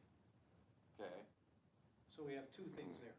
That's kind of what my rub is, you know, we expand the policy now, what are we gonna spend it for going forward? How do we, as a policy-making board, determine the policy that says we would hire a professional for some particular reason? Is there a specific category that you think should be carved out? Because I don't want to see all professional things coming our way. I think it is a waste of my I agree time. with you. So is there a specific, like, one specific type?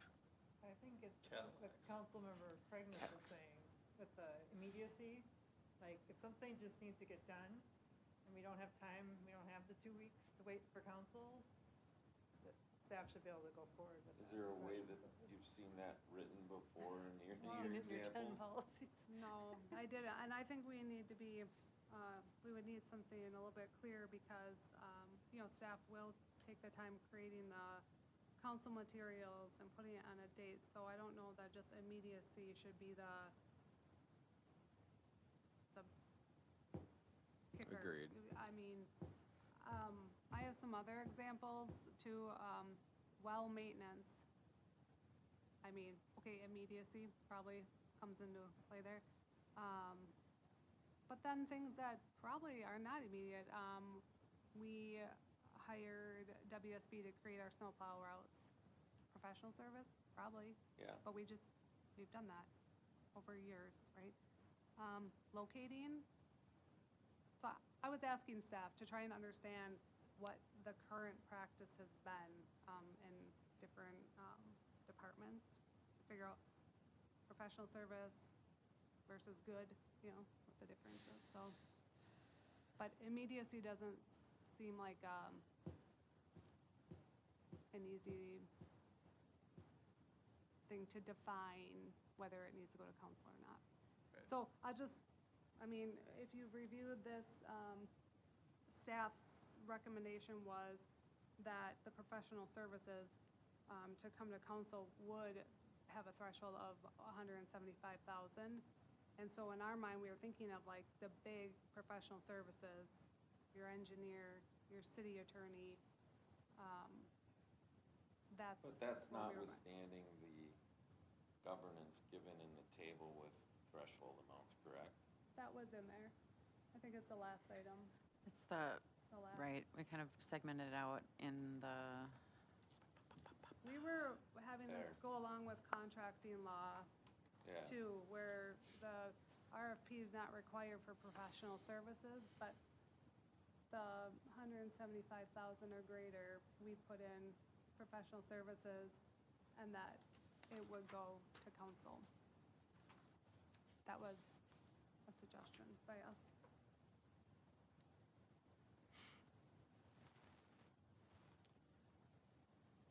Can you scroll up See, for me, yeah. please, Clarissa? Thank you. You had another line in the document, just said professional services in that table. Yeah, at the bottom of At it. the bottom, it said but there was no dollar amount, just said professional services. And the one you sent out. You mean that it isn't in There was the no packet? 175 and greater, just said professional services in the document we were sent. this Right is the here. document. The one that's in How the did- packet. Here, I'll turn the brightness up on this, my battery's dying. Did it get lost in So, conversion? yeah, if we Is look that in at, the red line? For no, it's professional. not. It looks like. Yeah, it's the one- not Go wrong to, page. yeah, the packet's not the red line. Yeah, I am the so packet's not the sorry. red line. I was gonna You should ask have the red that. line version. There's a page break. Yeah, just go to the next Put page. it yes, on the next that's, page. that's what it looks So like it right says- there. the- For that's professional Oh, it the does, services. yep. beginning of the- Yeah, I'm there's- sorry, I didn't Yeah, notice it's that above that it. got Yep, lost in the correct. conversion. There's a page break there, I think that's the. Yeah, Yeah, that's it's, what it's the happened. same column or row. Just a page break. It goes to the next, okay. Yeah, the one Made we it had look didn't have really any weird. X's on that line. Oh, maybe it's because it's a page break, I don't know. Yeah, Yeah, that's why it was Okay, so, weird. okay. No.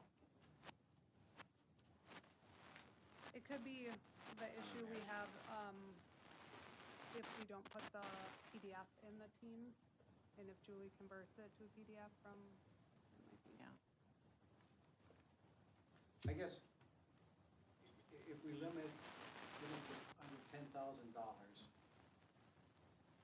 with the understanding that if a purchase is made that the council finds objectionable, there could be, we don't give up the right to question why was that made? Oh, I don't think you ever give up the right to question why. I mean, You can always ask why. but the problem is the decision's already made by the time we find out about it. And you have a problem if it's under $10,000? And it's within budget? Yeah, depending on what it Because is. you don't think somebody can make that professional judgment? Well, depending on what it is. I mean, there are things that would be, in my mind, not appropriate. Well, But we could just hold them accountable. Well, yeah, they'd be held accountable either way, but I think we hire professionals that are directors of their sections to be able to make those calls. I mean, there's things that Clarissa, no, Pete, sorry, man, I just know too much about what you do, so. But I mean, I don't, Clarissa or Jason, I certainly don't have the depth or breadth they have in their experience and their expertise. Now, could I ask why? Sure, just because I'm curious, I want to know why. Maybe I agree, maybe I disagree, but I think at some level, we have to rely on our staff to make some of those professional judgments. And we don't go over the budget. Right. If we A get line over the- item. If we We're get, not talking about the budget, I'm talking about a line item. We have 10,000 for If- professional services, and they spend more than 10, that's a problem. if we get over the budget, there's some questions to be asked, for sure. there are, we didn't put it in this version, but I did see some cities where they spelled out in their purchasing policy that it was department budget. So even if you went over your line item budget, as long as you didn't go over your total budget. I'd prefer not to have that I wouldn't agree with direction. that either. The professional service line is that is a budget line item that's always frustrated me. Oh, It- contract services on the Yes. line item. That's been a frustrating one, I feel like, for me. And so I agree that if we've passed the budget, and that line item amount is there, I wanna trust our directors, to do that. So I think I'd rather look on the other end of maybe when we're doing the budget, actually having those questions beforehand of specifically, why is this budget line this much? They can say, hey, for the next year, we have these items planned out. And then, of course, like if emergency stuff comes up and we end up having to go over the budget, that's where I don't want it to just come out of a different budget line item necessarily for a non-emergent situation. I do think that needs to be brought to council. I don't think that's been our past practice at It all. hasn't been the past practice, and I haven't seen that in any of You the were just saying cities that other I've cities worked have in. done that? Yeah, well, we didn't address they this. bring it out. We didn't specifically address this in our policy at all, but current practice has been, if you went over in a line item, as long as you're not over in your total budget, it didn't go to council. So what I'm hearing is that's not okay. That's been the current practice. Well, I think there should be some reasoning as to why. I mean, you want authority to spend without coming back to the council, but you don't want to live within your line item for that budget. So say you have the best of all worlds, I'll spend up to $10,000 100 times, as long as I don't go over the budget, I'll buy whatever I want, as long as I don't go over the total budget, even if I exceed the line item that was approved. It's just such an open record, there's very little control on it, Jen. I mean, you say, well, I have a vacancy in my office, and so I'm not gonna spend $20,000 for labor, so I'll go over the professional services budget by 20,000 just by approving contracts no greater than 10,000. It just has to be a check and balance on that. I mean, your budget comes in, and the department is the one who proposes the budget for that line item. That doesn't mean we can't increase it. If you get up to, you're getting close and we're 4 months through the year, so we have to increase that line item because things have come up we couldn't reasonably foreseen, and we do need enough money to get to the end of the year for professional services, we can approve an increase in that line item then. And I agree with that. I don't know how to handle that immediacy situation.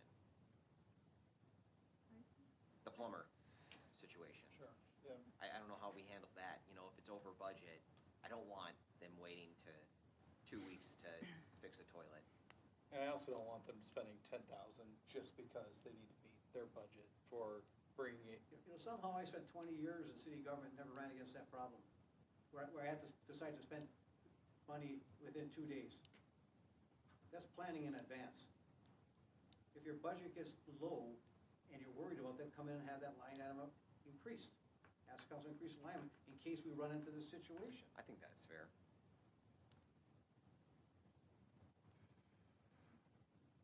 The asterisk with the line item is there will always be situations when creating the line item, we were off. Yep. And that is entirely fair because, things come up. Yeah. It's entirely fair. So I don't have an inherent automatic disgust when something goes over a specific line item when they're still within their overall budget. With that said, yeah, that is a good conversation to have. Hey, what happened? Why is it over? It's just having a conversation. It's not about accountability or being upset. No, it's what happened. Sweet. Well, now we know for the future. And Sometimes when you're doing that, then what is being sacrificed because of that movement of dollars? Yes. What are we not gonna do now? Yep. I think that's fair. And then to that end, because you were mentioning this earlier, when we do our budget then every 2 years, yeah, let's look back at all the contracts, because staff are taking the time to say, here's what we think our professional services will be for the next 2 years. Well, it's because of the last 2 years' worth of professional contracts, so that's on us to be like, oh, we did have all these contracts that add up because they were necessary, but yeah, we don't know about them, and I don't have a business need to know about the contract to fix a toilet. I do not. You don't sign a contract to fix a toilet. You sign a contract to have contractors who do maintenance for the building. If they're ongoing contracts, gonna be over the $10,000, have to come to us anyway. And if it's an immediate urgent issue and there's a clog and the person who's on the ongoing basis isn't here, I fully expect staff will have to say, we need someone who can come here right now. Does that, I don't know if that requires a contract. This was a, you know, I mean, I don't see that. You call someone because the air conditioning's not working, they'll say, well, sign this contract, or I'll fix your air conditioning.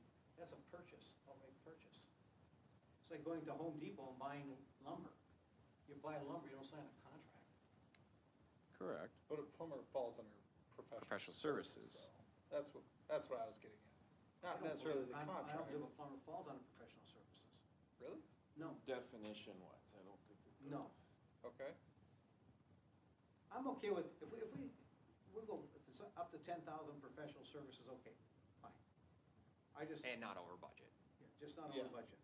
Okay. I just don't want to have it so carte blanche that there's no accountability either. I think it's a Yeah, good I don't point you feel made too fine of, with I think it watches. is part of their job to be mindful of the budget, and if they see that, you know, they're at 18 out of the 20,000 that was allocated, and it's Q1, and, you know, there was unexpected reasons that got us to 18,000, I think that director needs to have some foresight to say, hey, this may be a concern. Like Yeah. you mentioned, and say, hey, we may need to pull this amount from the budget and move it from the department budget and move it Yep. over to professional services. So there is some transparency, so we know what we're trading for. You know, and then, Or there may be that we have to move some money into the budget because some unexpected things come. I'm not opposed to any of it. I just want to be informed. yeah, I think that's fair. I'm fine with that. That's reasonable. Can we do a little research, Clarissa, how hard would it be to look, I'm just curious, for last year's budget, how many times anyone maybe went over on a line item, but not their total budget? And, because this will be a different, you know, a change in practice for staff, so I just want to understand, you know, how it will affect them, but also then how do you want them to, what's the expectation coming to council for the information, like a regular item, a Friday update, consent, whatever? Well, I would say and this has kind of been my standings, something like that you can put in the consent Yes. agenda because it explains it. If a council member has a question about the consent agenda, don't just pull it at the council meeting. Call the person putting in the consent agenda item and ask them the question, because you might get the answer that you're looking for and not need to pull it into the regular meeting. Agree completely. And sometimes you can have that conversation with the director or the person and say, look, I'm still gonna pull it, and here's the reason why. Because I wanna let the public know why we needed to do this. Most times that doesn't happen, but it's a good courtesy for council to remember, if you're gonna pull something from consent, let them know so they're not surprised at council. So just a memo format that can go to consent, just saying what the budget was and kind of an explanation on why they're gonna go over? Yeah, and what the By how much? what the resolution is. Yeah. We're gonna pull it from here because we don't expect to do twiddly-dink giveaways at whatever, so we're not gonna use that one. Yeah, that'd be more than adequate. We need to increase the line for, up to, I don't know, just got professional services from 20,000 to 30,000 because we spent this money already for purposes that we had to for the city, and we anticipate we're gonna have some more coming up, and we're gonna take it from crackers. So I'm gonna, So can I ask a process question, please? So typically, we'd do something like this within a budget amendment. We haven't really done them that much around here because we haven't had significant, so we would do Right. something like this if it's going to be significant. Yeah. We do work within department budgets. The understanding is our budgets are planned as best we can. We base them on past years, we base them on our knowledge of individual items that we're gonna be purchasing. And so,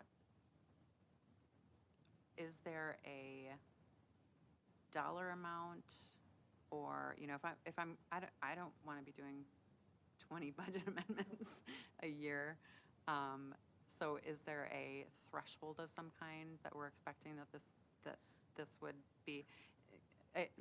Use utilities, if you, I mean, pick any line item. We're gonna pencil it in based on what we know, but if inflation hits some awful number next year and we're, you know, kind of running out of money and. Is that a contract for a professional service?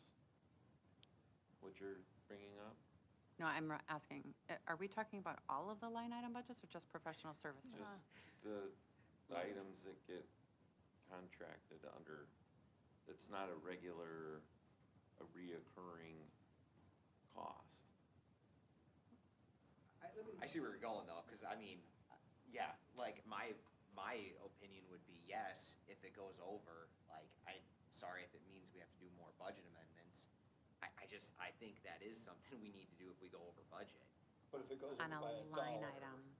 I think so. I Okay. don't know, I just wanted to see if you meant like, yeah, instead of significant. Like is a there percentage, 'cause, yeah. 5%, 1%, $1. but I don't wanna go with a anything over- percentage, because if we have a $1 million line Right, item then- versus a $10 line item, like, 100,000, yeah. so I just. Yeah, I just think that from, you know, if we were to get like an item on the consent agenda, we're gonna increase, you know, the budget by $10,000 for bubble gum in the city administrator's budget. Okay, we don't need a budget amendment for every one of those. I think we did a budget amendment halfway through the year and said, these are the things that were sent through the, you know, through the, over the course of the last 6 months, we made several adjustments to the budget, and the council has approved. And so here's the budget amendment that incorporates all of those. I don't want you to do a budget amendment every time we buy another, you know, another box of Staples because it went over your office supply. That would be ridiculous. You know, I would be okay if we did the budget amendment in the last quarter of the year to bring it to the line where we expect we're going to end, because you already told us, you know, as we're going along, that we had to amend the budget in the finance director's office for this reason. And it's been on the consent agenda, we've approved it. We should know, when you send us the financials for the month, you know, I can, oh yeah, I remember finance office's budget had to spend more for software because we found the glitch that we weren't aware of. I remember that, okay. And that's why I know that the line item for software is $5,000 more than was the budget. And when we get to a point that makes sense, you know, we can do one budget amendment and incorporate all of those in because we've already been informed. This doesn't have to be pushing a wheelbarrow up the hill. We already know about it. Well, I think to your underlying question, you're asking, do we want to know in that process, when a line item goes over by $1? I don't. I don't, $1 though. Well, but to that point, So then for what staff, is we the- need to what be is objective the- and clear. And I was just listening to it, and I thought it was every line item. So I'll tell you right now, for the dues and subscriptions, which are under mayor and council, it went over budget by a little bit because the calculations were off based on, you know, the expected amount. Yep. I don't, a couple $100 or whatever. So, which you probably would have saw in your quarterly financials, because it said like 105% of the budget or whatever for that Right. line item. So everything you want us to bring back to consent, to explain, like, I'm that. not for $1. I'd find something that makes more sense personally. Agreed, what is it? 5%.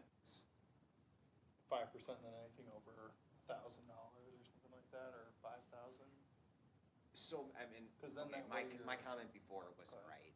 So, I appreciate the honesty.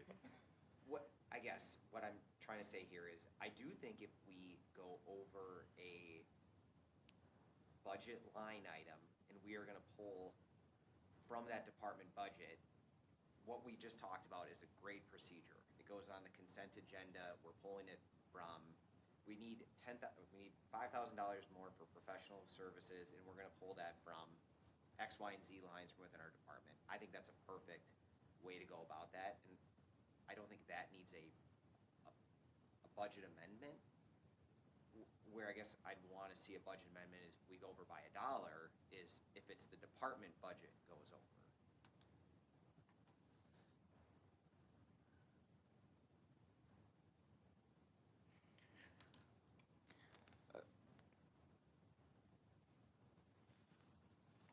Can you describe right now when we do budget amendments, Clarissa? They've been pretty rare, because we haven't, we just haven't really come up with anything, like a consistent process, and I don't know that we even have like rules around them. And we just don't do that many things that are sort of outside the realm. So I was trying to nudge people into doing them with different things that they were bringing to council, and then, again, we just haven't gotten into a good process, so. So do we do a budget amendment for our city celebration last year, and this year we'll do one? Is that something that you do? I don't remember if we did one last year. I think we talked about it. I don't remember if that was part of the formal motion. But the council approved it, and therefore it's sort of an effectual budget amendment. Because if we go over in a department's budget, then we have to pull from a different department. I mean, now we're talking. We don't pull from a different department. Where would we get that money from? If we go over budget in the department's budget, where does that money come from? Fund balance. It's not typically, because our revenues typically will be higher than what we've planned, I believe. So we've had a surplus, so we haven't been using much fund balance. Our fund balance has been growing. So we planned for use of fund balance this year. I guess my thought was, if we have surplus revenues, if they would go into fund balance if they didn't go to cover the Sure, surplus. that does make sense. That's what I meant. Yep, yeah. yep, agreed. It could be in the current year we have excess revenues to cover it. I think $1 is, I can't, that's cutting it a little bit too fine for me. I would be okay with 5% personally, just because I think we will be aware when we get our financial reports, and we'll be aware that those line items that from our previous meetings, there's certain line items that we authorize an increase because they had unexpected costs, or maybe we asked them to do something that wasn't in their budget. We could be the guilty party there too. But I think, I know 5% can be a big dollar amount. But when we do our budget amendment, then we could find a way to balance that out. I mean, I would, Budget amendment, somewhere near the end of the year, we should do a budget amendment, so we get to our act for the budget, looks better than, we have some unexpected stuff. We adjust the budget based on our actual experience and revenue. Some people adjusted, right, December 31, our last meeting, to make it match exactly. We don't have to do that. Or in April, really. Yeah, I know, right, but I'm just saying, we get somewhere near the end of the year, we could make our best guess on a budget amendment and balance it out. But I think as we go along, we'll see what these changes had to be in the line items, because it's their best guess. They're doing it in September, and they're gonna go out 15 months. So I think 5% is a reasonable piece in my mind, but I'm just one. I agree. I think a small percentage, whether it's 5%, 3%, I don't want to get too hung up on that. But I see what you're saying too. We're over $1, we're out of money in that area, and we've overspent, so we should know. But I agree with you. I think a small percentage over is where we should start getting involved, but I also see where you're coming from. I just think that the only way. We're out of money, we're out of money. If we get over the whole budget, we're gonna be over on some lines, that's gonna cause it to be over. And they're Yeah. gonna come through with a consent agenda item saying we need to allocate 15,000 more for gasoline, because the price of gas went from $3.50 to the $5 a gallon, we'd allocate it more, and the source of the allocation's from here. And so by changing that allocation, we've already changed the bottom budget, total for the budget. If it's not available within the department. If it's available within the department, then we wouldn't go over. So I think I'm things like. I'm okay with a percentage. I think doing a dollar amount, $1. I mean, we're dealing with a business really that's $9 million a year, and $1 in one area doesn't mean that you're over in the whole total. So I'm more in line with the percentage than I am $1. I would want both. I like 5%, and I think the item should be at least $1,000, because 5% on a $50 purchase, I don't care. I really don't. That is not something that is worthy of a council. I do not. This is total department budget. We're talking about line items still. No, total department now. Oh, I thought That we is saw what I- online that is items. I thought we Yeah. said That's what I total meant by department. it. Yeah, he meant The total- department budget. Total Who department. had total department? Yeah, who thought that? Yeah, total department budget. All right, well, Oh, I But thought we were I- line items. When does it need to come to consent? Is it just goes over $1? quarterly 5%? What is list it? when a line item is 5% over. I can go with that. Online Line I think item. that's a step in the right direction. Again, I'm more in favor of, if we go over, we should talk about where we're gonna take that money from. You know, $5,000 from the city council budget is a pretty large percentage of it. And so, I think moving in that direction is the right step, so I'm fine with it. 5% line, 5% total. Yeah. Yeah. Well, 5% line, bring it back on the consent agenda if it's a 5% over a line item. Yeah.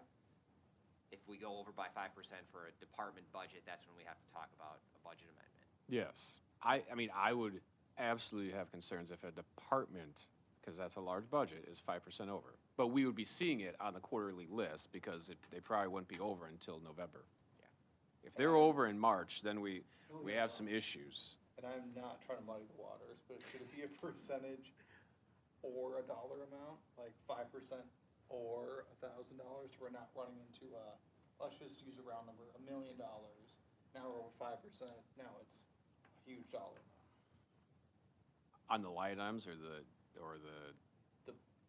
Total. Total budget. yeah. And again, I'm not trying to make this mess here, but Well, because our budgets are pretty big. And, you know, we have small budgets, big budgets. What if we said Exactly. 5% or $10,000? Total budget. Total No. budget, we're not total. yeah. Total department? Total department. That's when you want to do a budget amendment. Because you're talking $1 million budget, you know, we're 1%. Yeah. That's fair. And the other thing is, The city council budget, we're talking about 15%. So, because we're, right, I mean, we do have oversight, and that the issue is the gray level of where is that level of oversight come versus where is it micromanaging? Like, we're all on the same page, it's just where to draw that line. Yeah. and I think the fact that we get financial reports as we go through the year anyway. Yep. So if you get to that, you know, we're $10,000 or $9,000 over in the budget, you know, you can say, oh, what's driving that amount? And, you know, then you can ask a question to, you know, administrative, finance director, department, whatever, and get some information. So I think we're gonna see some of that with fuel costs this year. without doubt. Yeah. And to the mayor's point, it's incumbent upon us as a council to also reach out weekly, if need be, just to find out what's going on as well. Like, I talk with Administrator Miller every week. She probably doesn't want to, but that's how I get some of my updates too. So not everything needs to then be a council discussion, but the more information, the better. So we'll draft something along this topic to add to our purchasing policy. It will be, obviously, we have a lot more to discuss here still, but if we get to a point where we can come back with policy, it'll have to be adopted, but we also will have to train staff, and it's a shift in there'll be half the year is gone, and this is a shift, so Understood. Understood. they When might this already comes be over again, on though, some I line would- items. I would don't want, know. I mean, I really feel feel like I didn't have, not having the red line copy in my packet was a disservice to me, not really understanding what the changes were. A little disappointed in that, to be honest. The other thing I would ask, as you're looking at that recommended changes, first you figure out when the budget amendment would be the easiest to do. Since we're getting stuff right along, September, October, November, December, what would be the easiest time for you to do the amendment? And maybe if we approve it all along, the de facto is it's already amended. You know, if we approve an increase in a line item, I guess the only problem would be if the overall total went over, we'd have to do a budget amendment and find out where we're gonna fund that from. But within the line items, we don't have to do any amendments. We're already approving them as we go along. Okay. I'm gonna move on to item number 4. Well, one other thing on the policy, Yeah, the change orders, you know that was gonna come up. oh, I just have a hard time saying we're going to authorize $100,000 change, allow a $100,000 change order to be authorized, and we're not gonna have any input into it. well, generally, I would say that a lot of those programs that where we're gonna get change orders, where we have an agreement with an existing county or state on that, goes through a scrupulous amount that, by and large, that work has to be constructed at that time, and the professional engineers or people working on that job work through that change with the contractor. I don't know that us at the city council saying no is gonna benefit that process at all. But this is all change orders. It's- It could be on a city project, it's just as change orders on construction projects. Up to $100,000 can be authorized without the city council's approval. Which also goes through, we don't typically do our own field inspection on that. There are professional engineers that contract administration on even our city projects. I just get nervous saying we're gonna allow someone to approve $99,000 increase in spending, and we're gonna have no input into it. I would say if it goes over the contingency amount, then I might have a little question about it, but if we're within contingency The contingency of the budget.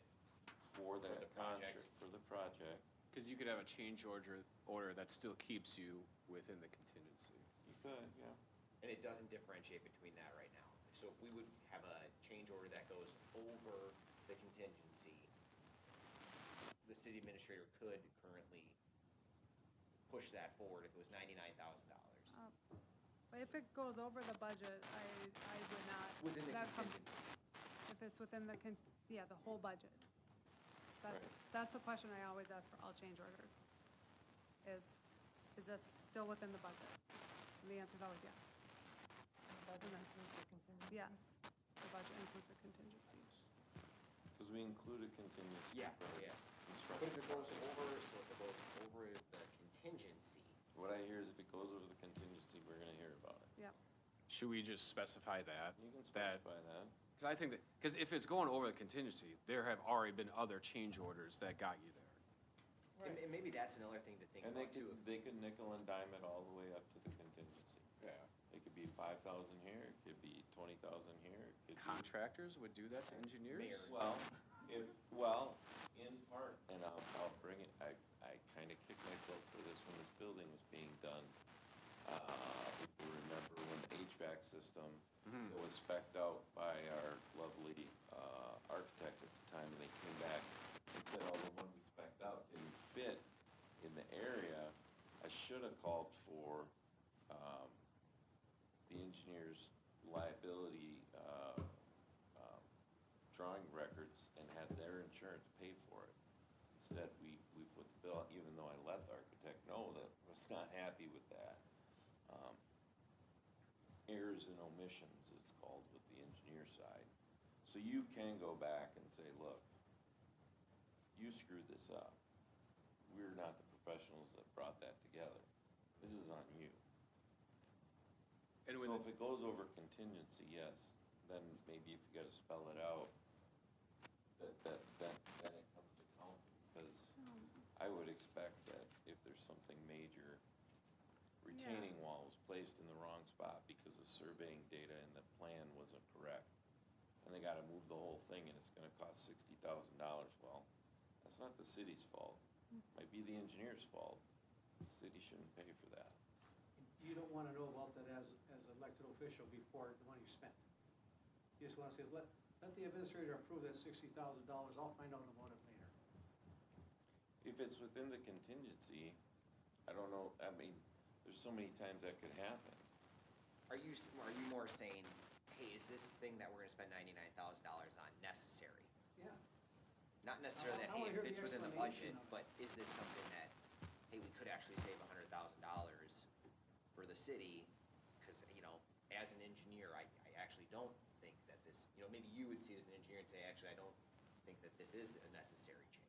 No, it's to check the validity of the change order. Not to say no to, we have to pay for the project to continue, is to check the validity We of don't it. get to question it, getting additional information, it gets paid, and we find out about it. I mean, it's a lot of money to say we're just gonna turn our back on and say, go ahead and sign it. And we're not gonna have ability to have any input or discussion on it before it's authorized. So you're saying notwithstanding the contingency? I'm saying notwithstanding the contingency. I mean, how do you look the public in the eye and say, we had a change order for $90,000, but the council didn't approve it, we let our administrator handle those things? I think the public would look and say, are you guys crazy? When the change orders come in, does engineering do a check first to make sure it's valid? Yeah, Yeah. yeah, of course. You do Yes. labor rates, you do hour rates, you look at the equipment sitting outside, if it's been idle, if it's working. There's equipment rates for delays, yeah. What if the change order is for an addition to the project? Well, that would come through us anyway. No, not if it's under $100,000. Yeah, it would, because it's a change to the contract. As far as a design method. You mean like adding a lane or adding a shoulder or adding a trail? What are you talking about? Well, let's just say we're going to add, make the sidewalk wider. So change I the don't know. contract. I mean, That's a change to the design. where does it say change the design will come to us? Contract changed. Not a contract. So there's already checks and It's a change balances order. for that purpose. Isn't a change Yeah, order a contract change? I don't, Is a change order a contract that change? situation doesn't seem to ring a bell as to why that would happen, but. But it's a contract change. We're signing a change order, so we're changing the contract. I guess you're changing the amount. We're changing the amount. There's a And we could be changing the definition scope. under here, under change order is what it is. I just struggle with, we're going to not have any explanation, agree, or raise any questions, we're just gonna get told, we had a change order for $99,000, and so the project's $99,000 bigger. We have no knowledge what it's about, or why, and no input into, or discussion about it before it happens. I don't know that we've noted anything prior on I don't know of a project that's coming. All of the city projects that we've had, at least in my recollection, have come in fairly, by a larger amount, under. And there's been change orders in there, there's been change order deductions as well for Yeah. work that wasn't required to be done. I just don't see that it's a huge detriment to the project or the issue to have the council be informed about it before it's approved. Well, it is if the council has to approve it, there can be delays on the contract because, again, you're gonna meet twice, well, unless you wanna do an emergency meeting to I- discuss a change order. I will say, when I talk to engineering about the change orders, sometimes it's a change order that is coming to me and the work is already done because Yeah. something they ran into in the field and it had to be taken care of. Yeah. Sometimes they're not already done. I just signed one today that's not done yet. So that's something to take into consideration. I share your concern if there's a change order that expands the scope of a project beyond what we approved. I agree. I don't have,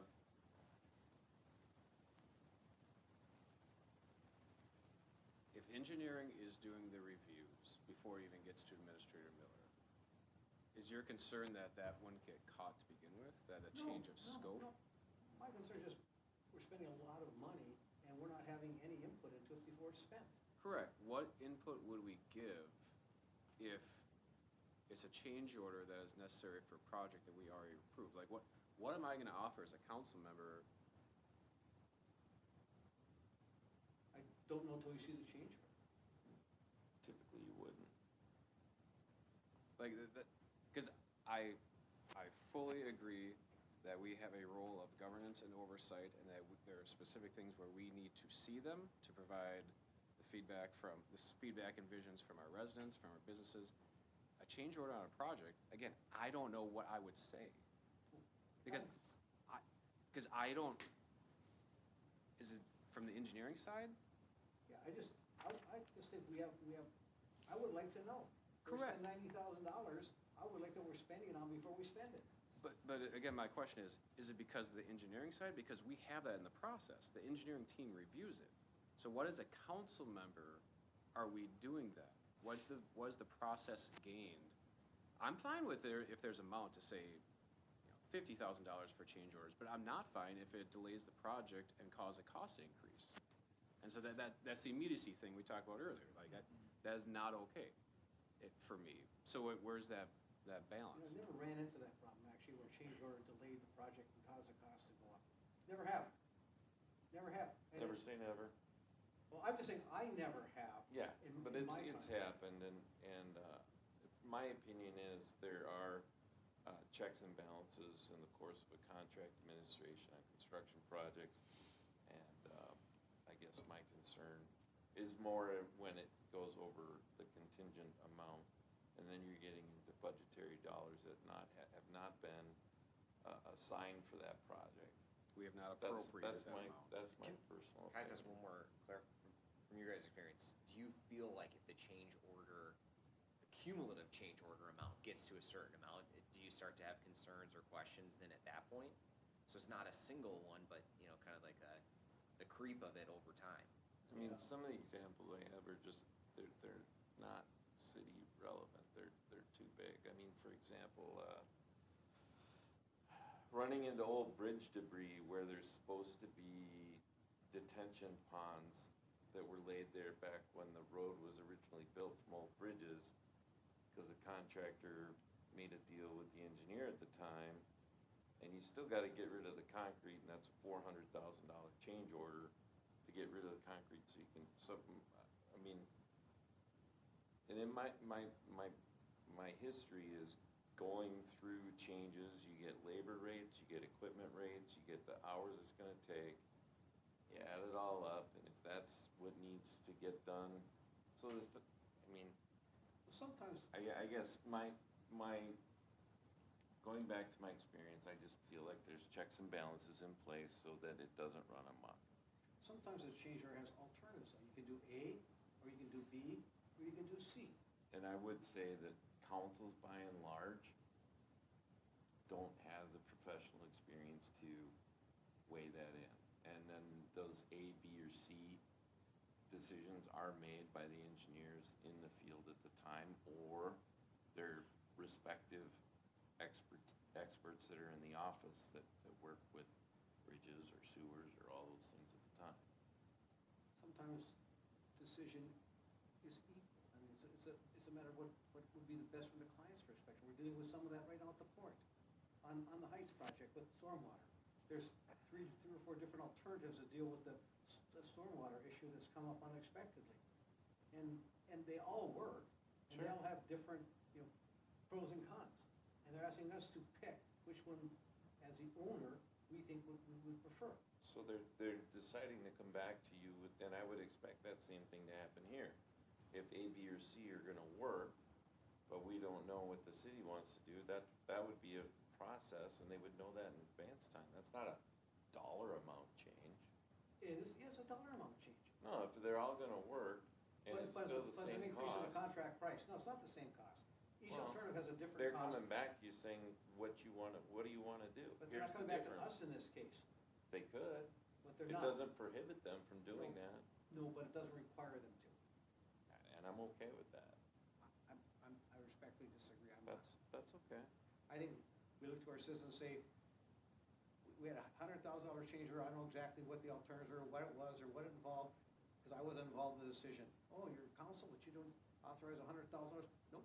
just because you're a council doesn't mean your level of experience gives you the ability to understand what the change is and what it should cost and if it's the right one or not. So the thing that I see this as, there will be a council sooner or later that will have 0 engineers on it. Yeah. And that council will be deferring to that initial review that is done by the engineering team. And if there are multiple options for a change order, I do expect them to do what is in the best interest of the city. They have a fiduciary duty per their contract to serve us and to do what is in the best interest of the city. So yeah, And by their professional license with the State Board of Engineers. That's their professional duty. And- They all solve the problem, but there's just different ways to approach it. And none are superior to the other, they're all equal. Which one do you want? But they have different prices associated with them. The cheaper one may not be as aesthetically pleasing as a more expensive one. So can And- we just, in the initial contract, can we just make that aware to them that, hey, if this situation arises and there are 3 equal options, you know, can you please just let us know? Because I do agree, I mean, it is with their professional license. It's their obligation. They're not gonna do something nefarious, and if they do something nefarious, it's not gonna last very long. Well, and you get reported to the And board. then they're gone, right? And so that's Yeah. what I'm saying, is it's not gonna last long, and so, but I agree, if there's 3 great options and it comes down to what does the city and the residents want, yeah, it would be nice to be in that decision. But again, I think it's a great point of like, if there's, would I provide better insight or a better decision than the engineer could? And the answer is no. And I don't know if that's right, my point really goes back to, we're authorizing spending $100,000 and we would have no control, no thought over it, just, yeah, go ahead, spend $100,000, tell us about it after it's done. That's the part that bothers me. But if it's within the contingency, I don't see the problem with that because it's required for the job and it was accounted for that there's probably gonna be some unknowns in there. I mean, when you go drill a hole in the pavement or the ground, you know what's in that 6 inches. That doesn't necessarily mean you know what's 50 feet on either side of that. You have a pretty good guess, but you don't know how deep you better, if you run into muck, you better know how deep it goes. But I mean, it can vary, right? That's why you have a statement of estimated quantities and a unit price for each of those, Yep. those pieces. Unit Some prices. are gonna go over, some are gonna go less. So you got a rated change order to account for the muck and you're buying more sand. I mean, we have difference again, you're only Yeah. listening to spend $100,000 without your knowledge? So I'm against it. what I'm hearing is we do have an agreement when it goes above contingency that we want to know and that we want to know or approve. So just put that in the language that if it goes, I mean, Well, it says if it goes over the scope of the overall project budget. Yes. You Yeah. want me to, that's what it already says in here. yeah. So Alright. with the That's contingency. covered. So it's already that's there. good. And just remember, the engineer's fee is based on the total cost of the project, so if it's a $100,000 change order, he benefits from it personally. Were you trying to clarify if we should Do I need to include make a the, change or not? It currently Include- says overall project budget. and you're asking, do we need to include plus contingency? I don't think we do if the contingency is part of the Include budget. the It's contingency. Okay. It's budgeted. I just Yeah. want to clarify that with Yeah. everyone. Okay. The goal is the project is going to cost 85% of the budget. Or what's contingency, 10% for these It projects? sometimes depends on the risk level of various things. You might put some stuff in. I think it's better that, again, because I understand wanting to make sure that we have a clear understanding of what we're spending residents' money on. I think also we may end up spending more money and less effectively if government tries to get involved with what the engineers are meant to be doing. So I think we also need to get out of the way, but have checks and balances, and I think the financial side of it is gonna have to be our best check and balance in this situation. I just never worked anywhere where this council didn't approve change orders. That's just from my experience, and I think it's for a reason. You know, it's a philosophical difference. We have approved change orders in the Mhm. past. I recall for the first couple of years we got change orders. And there's an explanation of to them, and typically they're within budget, and they say we were under on these items and we were over on these items.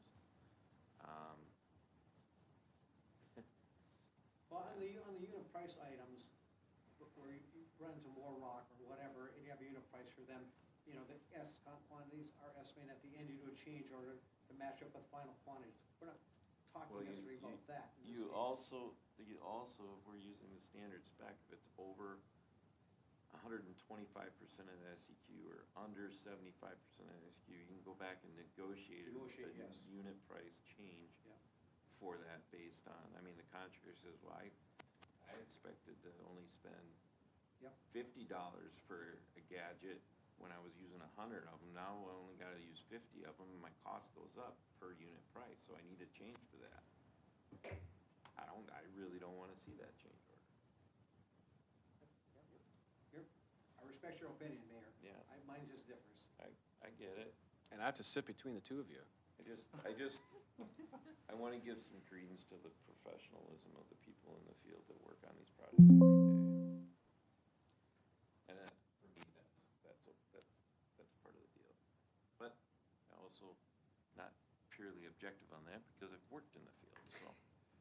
So to summarize, we do get the change orders when they're over budget. Right. Yeah, All right. that's as currently in the policy. Okay, so just wanted to summarize, we're gonna add to the policy, the policy, and also our current practice to train staff that if they're going over the line item budget, that they need to include a memo for consent, explaining how they're gonna reduce it in a different area if it's 5%. It's or greater. And then I really didn't mark down anything else, so you're okay with all the other changes that we proposed here? The one conversation you had was questioning the amount. Do you want to change it, or should we just leave it alone? I mean, I personally think the first two ones are low. Inflation is real. I think the first one should be 5,000, the next one should be 5 to 15. But I don't have a scientific, data-driven reason for that, other than it doesn't. Yeah, I looked up the. And then, yeah, the third one's 15. I looked up the inflation from 2018 to now, and it's like 13,400 for 2018, so I would agree 5 to 15 is fair with inflation. If we're using 2015, 2018, it's That's a good data point. And then, I mean, and then 15 to 175. I was just going by my gut that was too small for 2026. So less than a department has 5,000? Yeah. So 2,500? Yeah. So And 5 then and the 15 are the administrative 5 to replacements. 15. Okay. And then all the other changes we're okay with? Or Yeah, I'd do like we- to see that red line again, because I again, will it could. send that out tomorrow. Yeah. I'm so sorry about that. I have one more on the request for proposals. Okay. Mayor's cringing already. I think we should go, the current language says we go with request for proposals when the contract is estimated to exceed $175,000. Why wouldn't we get requests for proposals for services at a much lower threshold? I mean, we're just gonna, getting requests for proposals isn't in our best interest, and that we, find out who offers the best service, at the most competitive price. And we have a lot of proposals that would be less than, how many do we have that are actually more than $175,000? Basically, we're saying, we virtually would not be required to go and advertise for proposals for anything. Well, Not required to, but. You're not required by statute, but I'm saying Right, it's a matter of but good practice. I think our practice has been we've sent out for RFPs that have been much less than 50-ish. Sure. Yeah. Part of our current purchasing policy did not specify that we had to advertise the RFP. It talked about sending it, where's the language, to a reasonable amount of people. Yeah, is it 3 or 2 or? It just, where is that But why language? wouldn't we advertise? Well, It wasn't required in the current, So I added, language, we added, language in here that said, while it's not required, you may solicit proposals by advertising on the LMC's website, city website, or local newspaper. Oh, it said, should be sent to a reasonable, manageable number of vendors, which has been what we've been doing, except for, in the most recent one for the financial services, for the 76 acres, we are actually, posting an RFP, that came to you because it was such a unique scope. It's not something that we knew in talking with Jason, exactly what vendors we would send it to. He's getting calls from different people in different fields saying, oh, I do this, so that we didn't know who the right vendor is to send them to, so Sure. that's why we posted that one. Why don't we have a policy that says, we send out, pick a number, 25,000 or more, put out a request for proposals, and then we post them in appropriate locations. If you're looking to hire, an attorney, a legal firm for, let's say, a tax increment adjuster who's making stuff up, the League of Minnesota Cities website probably isn't the best site. There are other sites. So you say, well, where's a good site to advertise these services? It's like, if it's an engineering service, you want to put an RFP for engineering services, you could go to, American Society of Civil Engineers, Minnesota Engineers Association. I mean, what you're trying to do is solicit qualified firms to propose and give you, respond to your scope of services and give you a price for providing them. By limiting, say, we're gonna contact some vendors. Look what happened on our comp plan. We got basically one proposal. There's firms who do comp plans we didn't contact.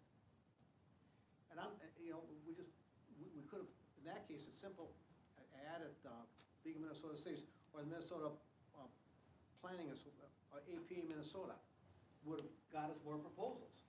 That's a good note, but on the other hand, I mean, just to play devil's advocate, that sometimes you don't want the open RFP because you will get some vendors that will show you a really shiny, and if our council is like a lot of councils, best value sometimes isn't like the lead. You just see that low dollar amount, you're like, well, that's the low dollar amount. But your past history shows that maybe they haven't performed it, and then you have to come up with the reason why you're not picking them. So sometimes picking the people that you want to get proposals from is better than setting it out to the world. You don't have to pick the lowest price because it's professional service. But oftentimes, that's the argument you'll get into, right? Some council members want to go with the low number because they think that's the best use of the tax dollars, even though it might not be, because you won't get what you're looking for, or you won't get the quality what you're looking for. But you know that there are 4 or 5 people that can do a quality service, so you choose those 5. Now, if you're using certain funds, you have to put it out for RFP, right? If you're using federal funds, you've got to broadcast it, right? Yeah. These are local funds. I just think our process doesn't always make sure we get well-qualified firms because we have a limited amount of people we contact. And by having a process that allows more qualified firms to propose, we could end up with a better situation. Can we just add language, when you said the language says where it's posted, can we just say, including but not limited to these sites? Yeah, or appropriate site for Appropriate something. sites. Yes. Yes, I can add that. Because there's always, yes, I agree. There could be places where it expands the You don't scope. wanna post on Craigslist. Does that exist? Facebook Marketplace, how about that? Quick trip, corkboard. I mean, that happens sometimes with our postings for positions, right?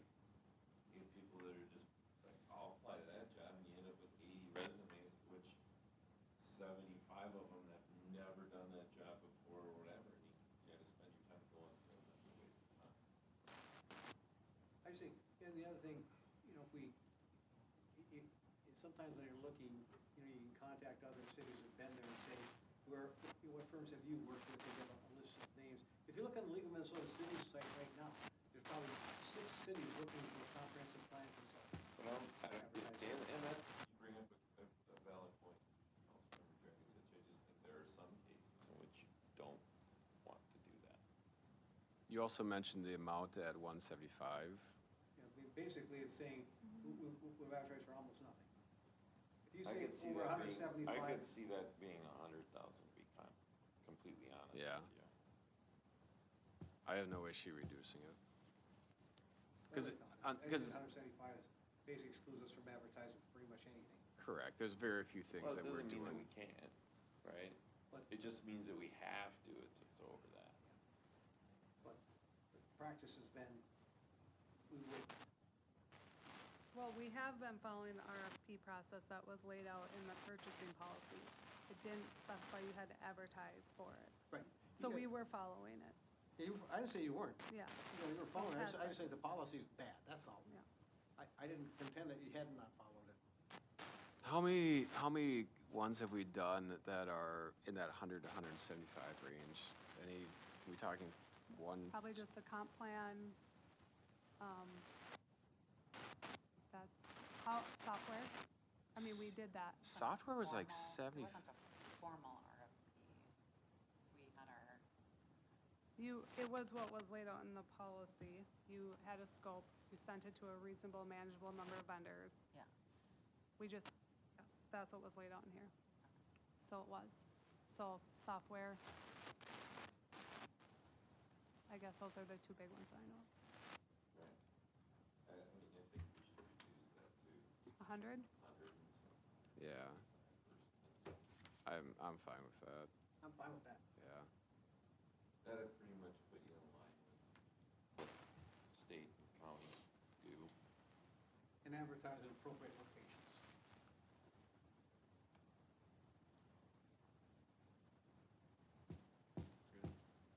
Are you okay with that language for the RFP? We were trying to get to, for not more frequent than every 5 years for long-term professional service contracts. It seems like, that's kind of been the past practice for most, but we wanted to make sure that we weren't going out for RFP for a city attorney or city engineer, every other year because of the, Yeah, 5 years is good, and you can always go, we were saying not more frequent, just so that we Right. could.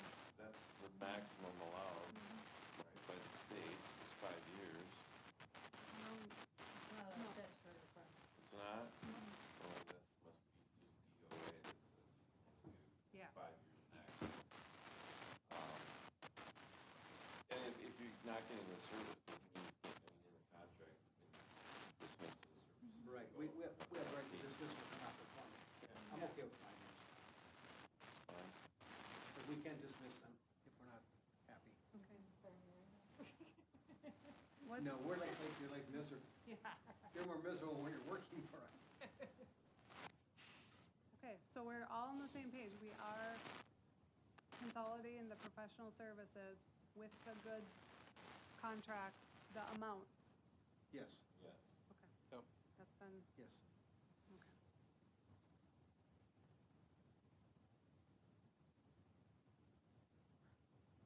We good? We good? We talk about art? Let's talk about This should be fairly easy. the art of the deal. Public art program. Yeah, yep, thank you. Okay, so part of the city wall art project, as we talked about with council before, was to incorporate a wall for displaying public art. And so I was able to look at, there's not that many cities that do this, but Coon Rapids and Golden Valley both had programs. So I used their policy to come up with a draft policy for us here. And so I'm also working with Sarah on some language that we would have for folks waiving insurance requirements for their art pieces. But, so I just wanted to have you guys take a look at this. And then if you are okay with it, I would try and turn it around the next council meeting to have approval. I've been in contact with the school to see if we could kind of kick this off with high school students, if they have art pieces, 2D art pieces, because it's going to be on a wall, that they would like to submit for display this summer and start with them and see how it goes.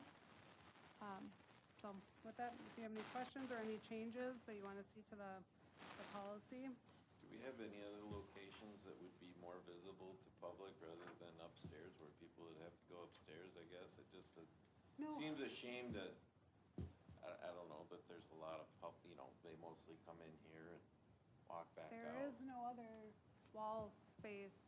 I mean, there's small spaces of the Yeah. service counter here, which we were gonna do just one Could we picture. repurpose that glass showcase right up front? No, we don't wanna do that, that's, No? I was curious. What's on the walls when you enter the first set of doors before a second? What's on the walls? Right here, Yeah, the entrance. glass, glass on one side. a bench, some wood. But I get it, I'd like to have more people, but I'd also like to have some pieces that are where people can see them too. Can we have them in the council chambers on the walls?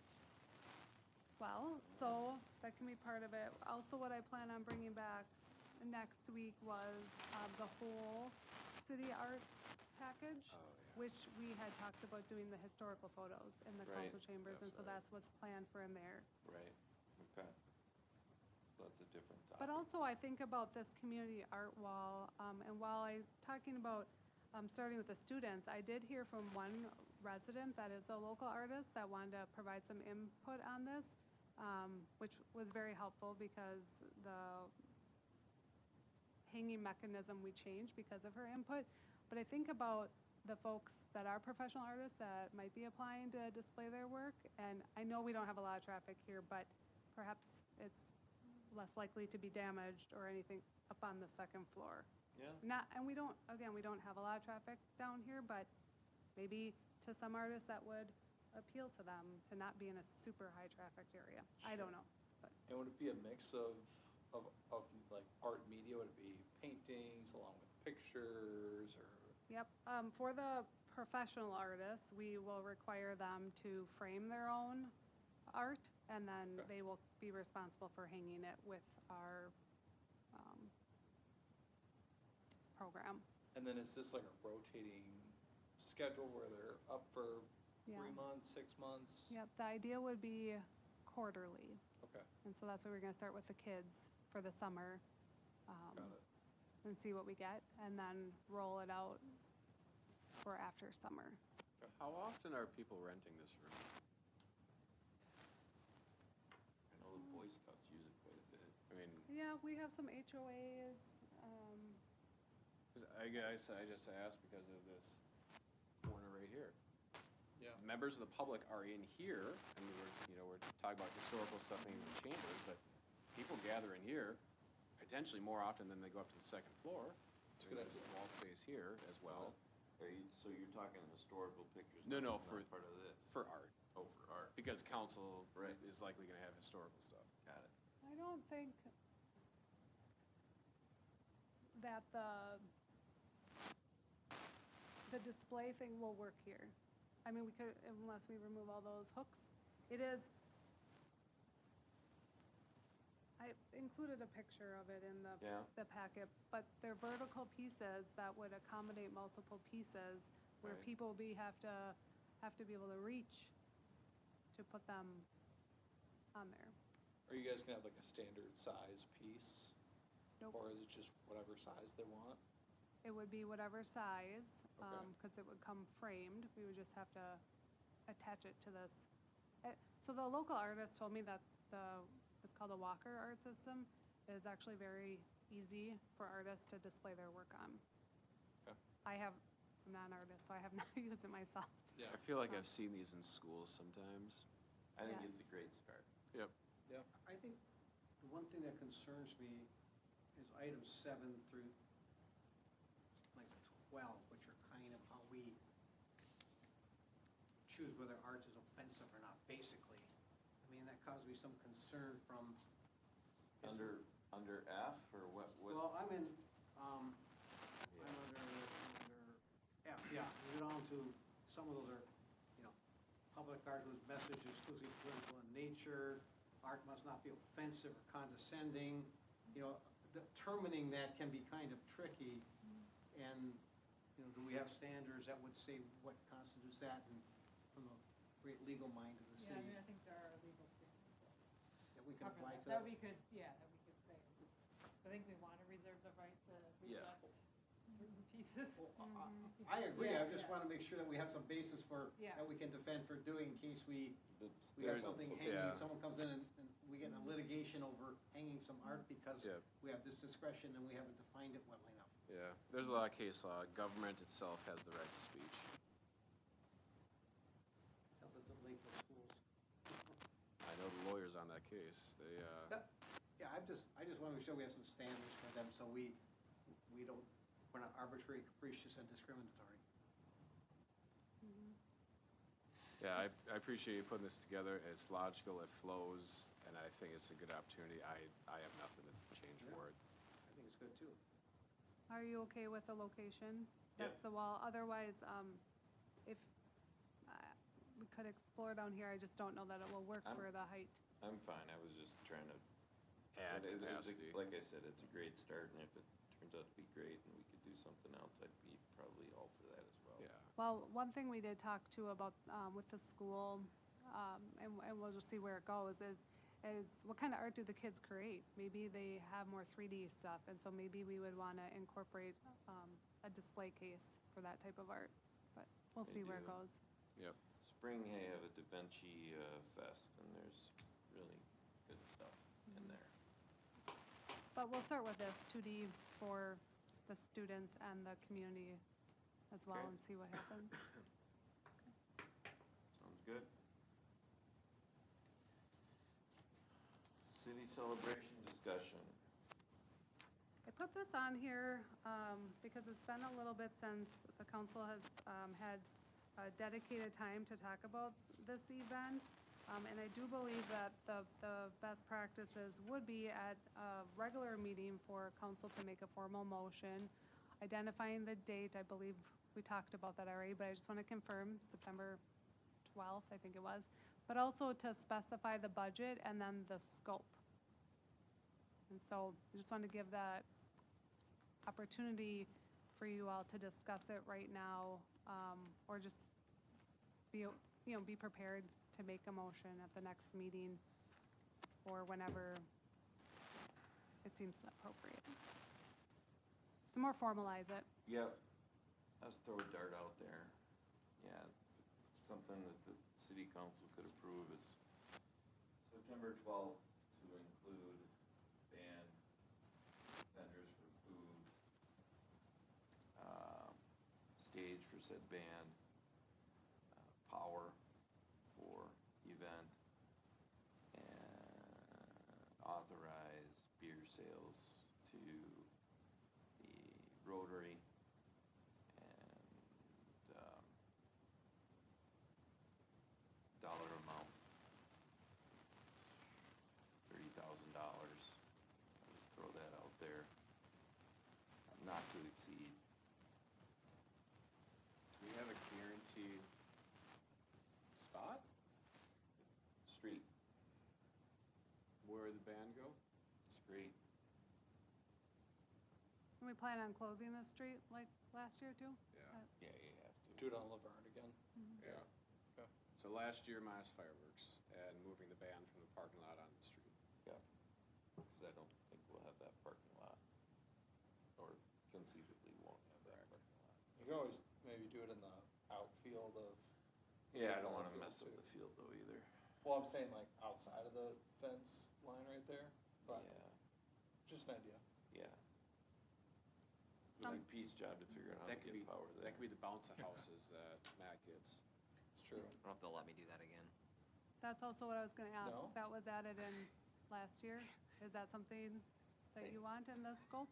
How big of a pain was it to get bounce houses? It was not a pain at all. How much were they? Free. Yeah, They were the donated. Business donated them. Yeah, or, yeah. Oh, so Sponsored. Yeah. is that sustainable Yeah. and replicatable? Yeah, for sure. I think it was, I want to say it was $1,000 for the 2 bouncy houses. And Did we- it was definitely not more than that. It's not more than that. So I mean, talk about budget adjustments, right? Clarissa's just like, I was gonna point out, council was one of the few departments that went over budget. I know. last year. Yes, we're bad people. We don't need to rent porta potties because, Counselor Craig is in South No, right across the street. yeah, we need porta potties, hand wash station, Yeah, my 1 3/4 bath will do. all that fun stuff, tents, chairs, tables. could we coordinate with the sheriff's department to see if they wanna do like a canine show in the baseball field? They do that at the county fair a lot, they do it other places. They do it on the August, the night out. The night out as well, yep. Yeah. And the dogs enjoy it, and it'll be slightly cooler than National Night Out, just 1 month later. And maybe we discuss this later too, but how does it get broke out? If we do 30,000 for food trucks, band, how do we divvy up that 30,000? So, because if I'm in charge of food trucks, how do I know what my budget is to make sure that I'm not overspending? You get $1. Well, I mean, so easiest is gonna be the Don't go stage. over. The stage Don't. is a You're gonna have to pretty amend it. consistent. I'll have to talk to you about it. So, It's like $3,500. so the stage is basically be 3 to 3,500, like that is pretty consistent from the vendors. The bands, there is variance, it depends Yeah. upon how the quality you want. You had a great band you suggested the other day, I'm not They're gonna say. $7,000 for an event, I already checked. No, we're at 10. They had it So in that would have been appropriation. double of what we paid last year. If we went What's that? 5%, you'd have to tell me you spent 7,000 5 is pennies. double. Double what we paid last I year. have Honestly, sent out right. the budget from last year's event, maybe I can send it out again, so you Yeah. can see it Councilman before the Craig meeting, went so you can see all the little details. that I mean, were- Take out the fireworks. And take out the flyover. Take out the fireworks. In seeing what the band costs were last year, I'm fine with, we can discuss maybe like 5 to 7, but I wouldn't want to pay more than 7 for a band. There's many bands in that 5 range. Well, the food trucks just had minimums. We hit all of our minimums. I know one or two of them had like maybe $1,000 minimum or like an arrival fee basically, but it was pretty minimal. But Yeah. I know that if I have more time, like a longer runway, I could get some more premium. We Food probably trucks. wouldn't be able to get more than we had last year, just given that now we're taking up some of the street Yeah, space not the for quantity, stage. just the Yeah, quality, so to speak. yeah. Would we want to budget for any flags, decorations, Yeah. that type of stuff? Well, I assume we're getting flags soon Oh. anyway, right? Yes, that would be, I guess I would probably go over on a line item budget for adding those flags in this year, so I'll have to follow the new process. I am working with Excel to get the approval. I have an appropriate contact, but they are working on it. They've sent it over to their appropriate staff. And then I am working with a vendor on the banner flags. Okay. So, Then we gotta come up with, is this something that this council and future council could disagree? Is this something we wanna do on an annual basis? So that we can appropriately budget, not go over on the city council budget, in years to follow? And do we want to give it a I name? mean, because that's the hard thing, right? Is this because it's the 250th? this goes 250. Last year was because of 100. Because But next year is 251, Because I could argue that what we do in future years is we put National Night Out on steroids and they have the band and other stuff at National Night Out. 250. Last year was the 100th, this year's the 250th. You can make the argument, I don't know if it's right or wrong. I have no problem with doing this expenditure every year. It's whether it's another one a month after National Night Out. Yeah, I think I just think it'd be really cool for the city to have their own sort of city days once a year. Elmo Days? Elmo Days, yeah. I was actually just about, you took words right out of my head. Elmo Days. Elmo's Party. So last year we Elmo spent Day, in I don't total know. 21,000 basically. We can spend 7 on a band. Yeah. Because literally, there's the fireworks, no air show. Fireworks isn't in this number. So I get It's on the 10,000 bottom. for food trucks. Yeah, Right? it was an Herman's addition. Herman's are playing at the state fair. I contacted them to see if they'd play at our Free food. 250th. They haven't heard back Oh, yet. they were 12. Yeah, They're saying, Fireworks for 12. yeah, so it was 21 plus 12, so 33. which isn't that far off from what you just Yeah. said. I think it'd be good to separate the night out from Yes. a city day type thing, Yeah. if we kept this yearly.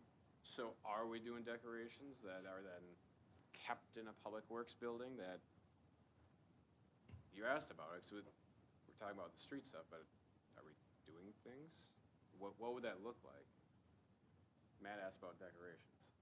Well, I was more saying that from the 250th perspective. Oh. You know, if that's what we're really celebrating.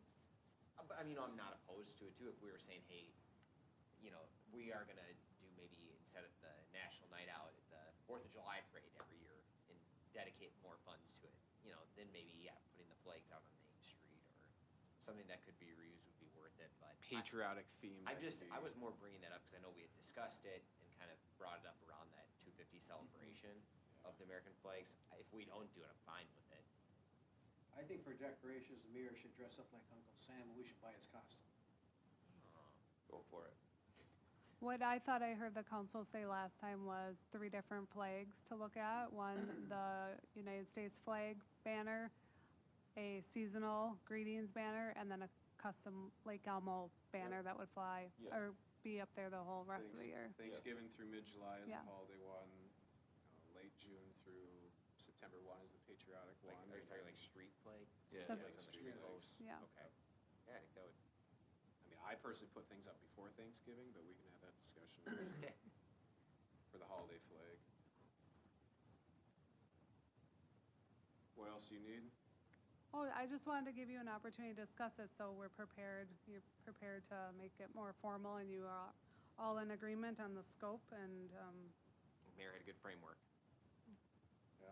That was a good framework. We can talk about what comes of that, what we're gonna need, Yeah. make a few phone calls. I mean, Could I start? we look at Making those tables, phone calls? tents and chairs, that was about Yeah. $4,000. We haven't Stage was appropriated the money yet. 3,500. Okay, Yeah. okay, I'll wait. Deputies cost was, I mean, we'll just make some round numbers in there for Okay. some of that. Should Did we, we have the, yeah, we did have the fire department staff. I say, because we need to pay our staff too. Is it Yeah, overtime? it's in here. All right. Costs have been, I think Nicole did a really good job at just putting this together, so. Yeah, and Who's then, gonna lead us with the chicken dance? no, no, no. And then think about what you want to call it. I don't know, I think Elmo Days is I think that's great. appropriate. I will get the trademark myself, and then I'll charge the city for it. We'll see if that domain's available. You're searching right now. I know some people that do nefarious things, so, just let them know. We're gonna have a race for the URL. Looks like it's available. I just Oh, looked at okay.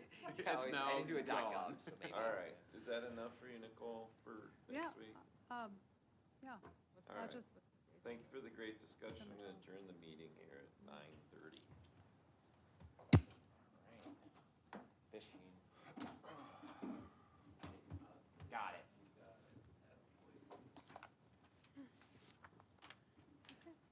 Must be really good, those carnival games. Yeah, yeah.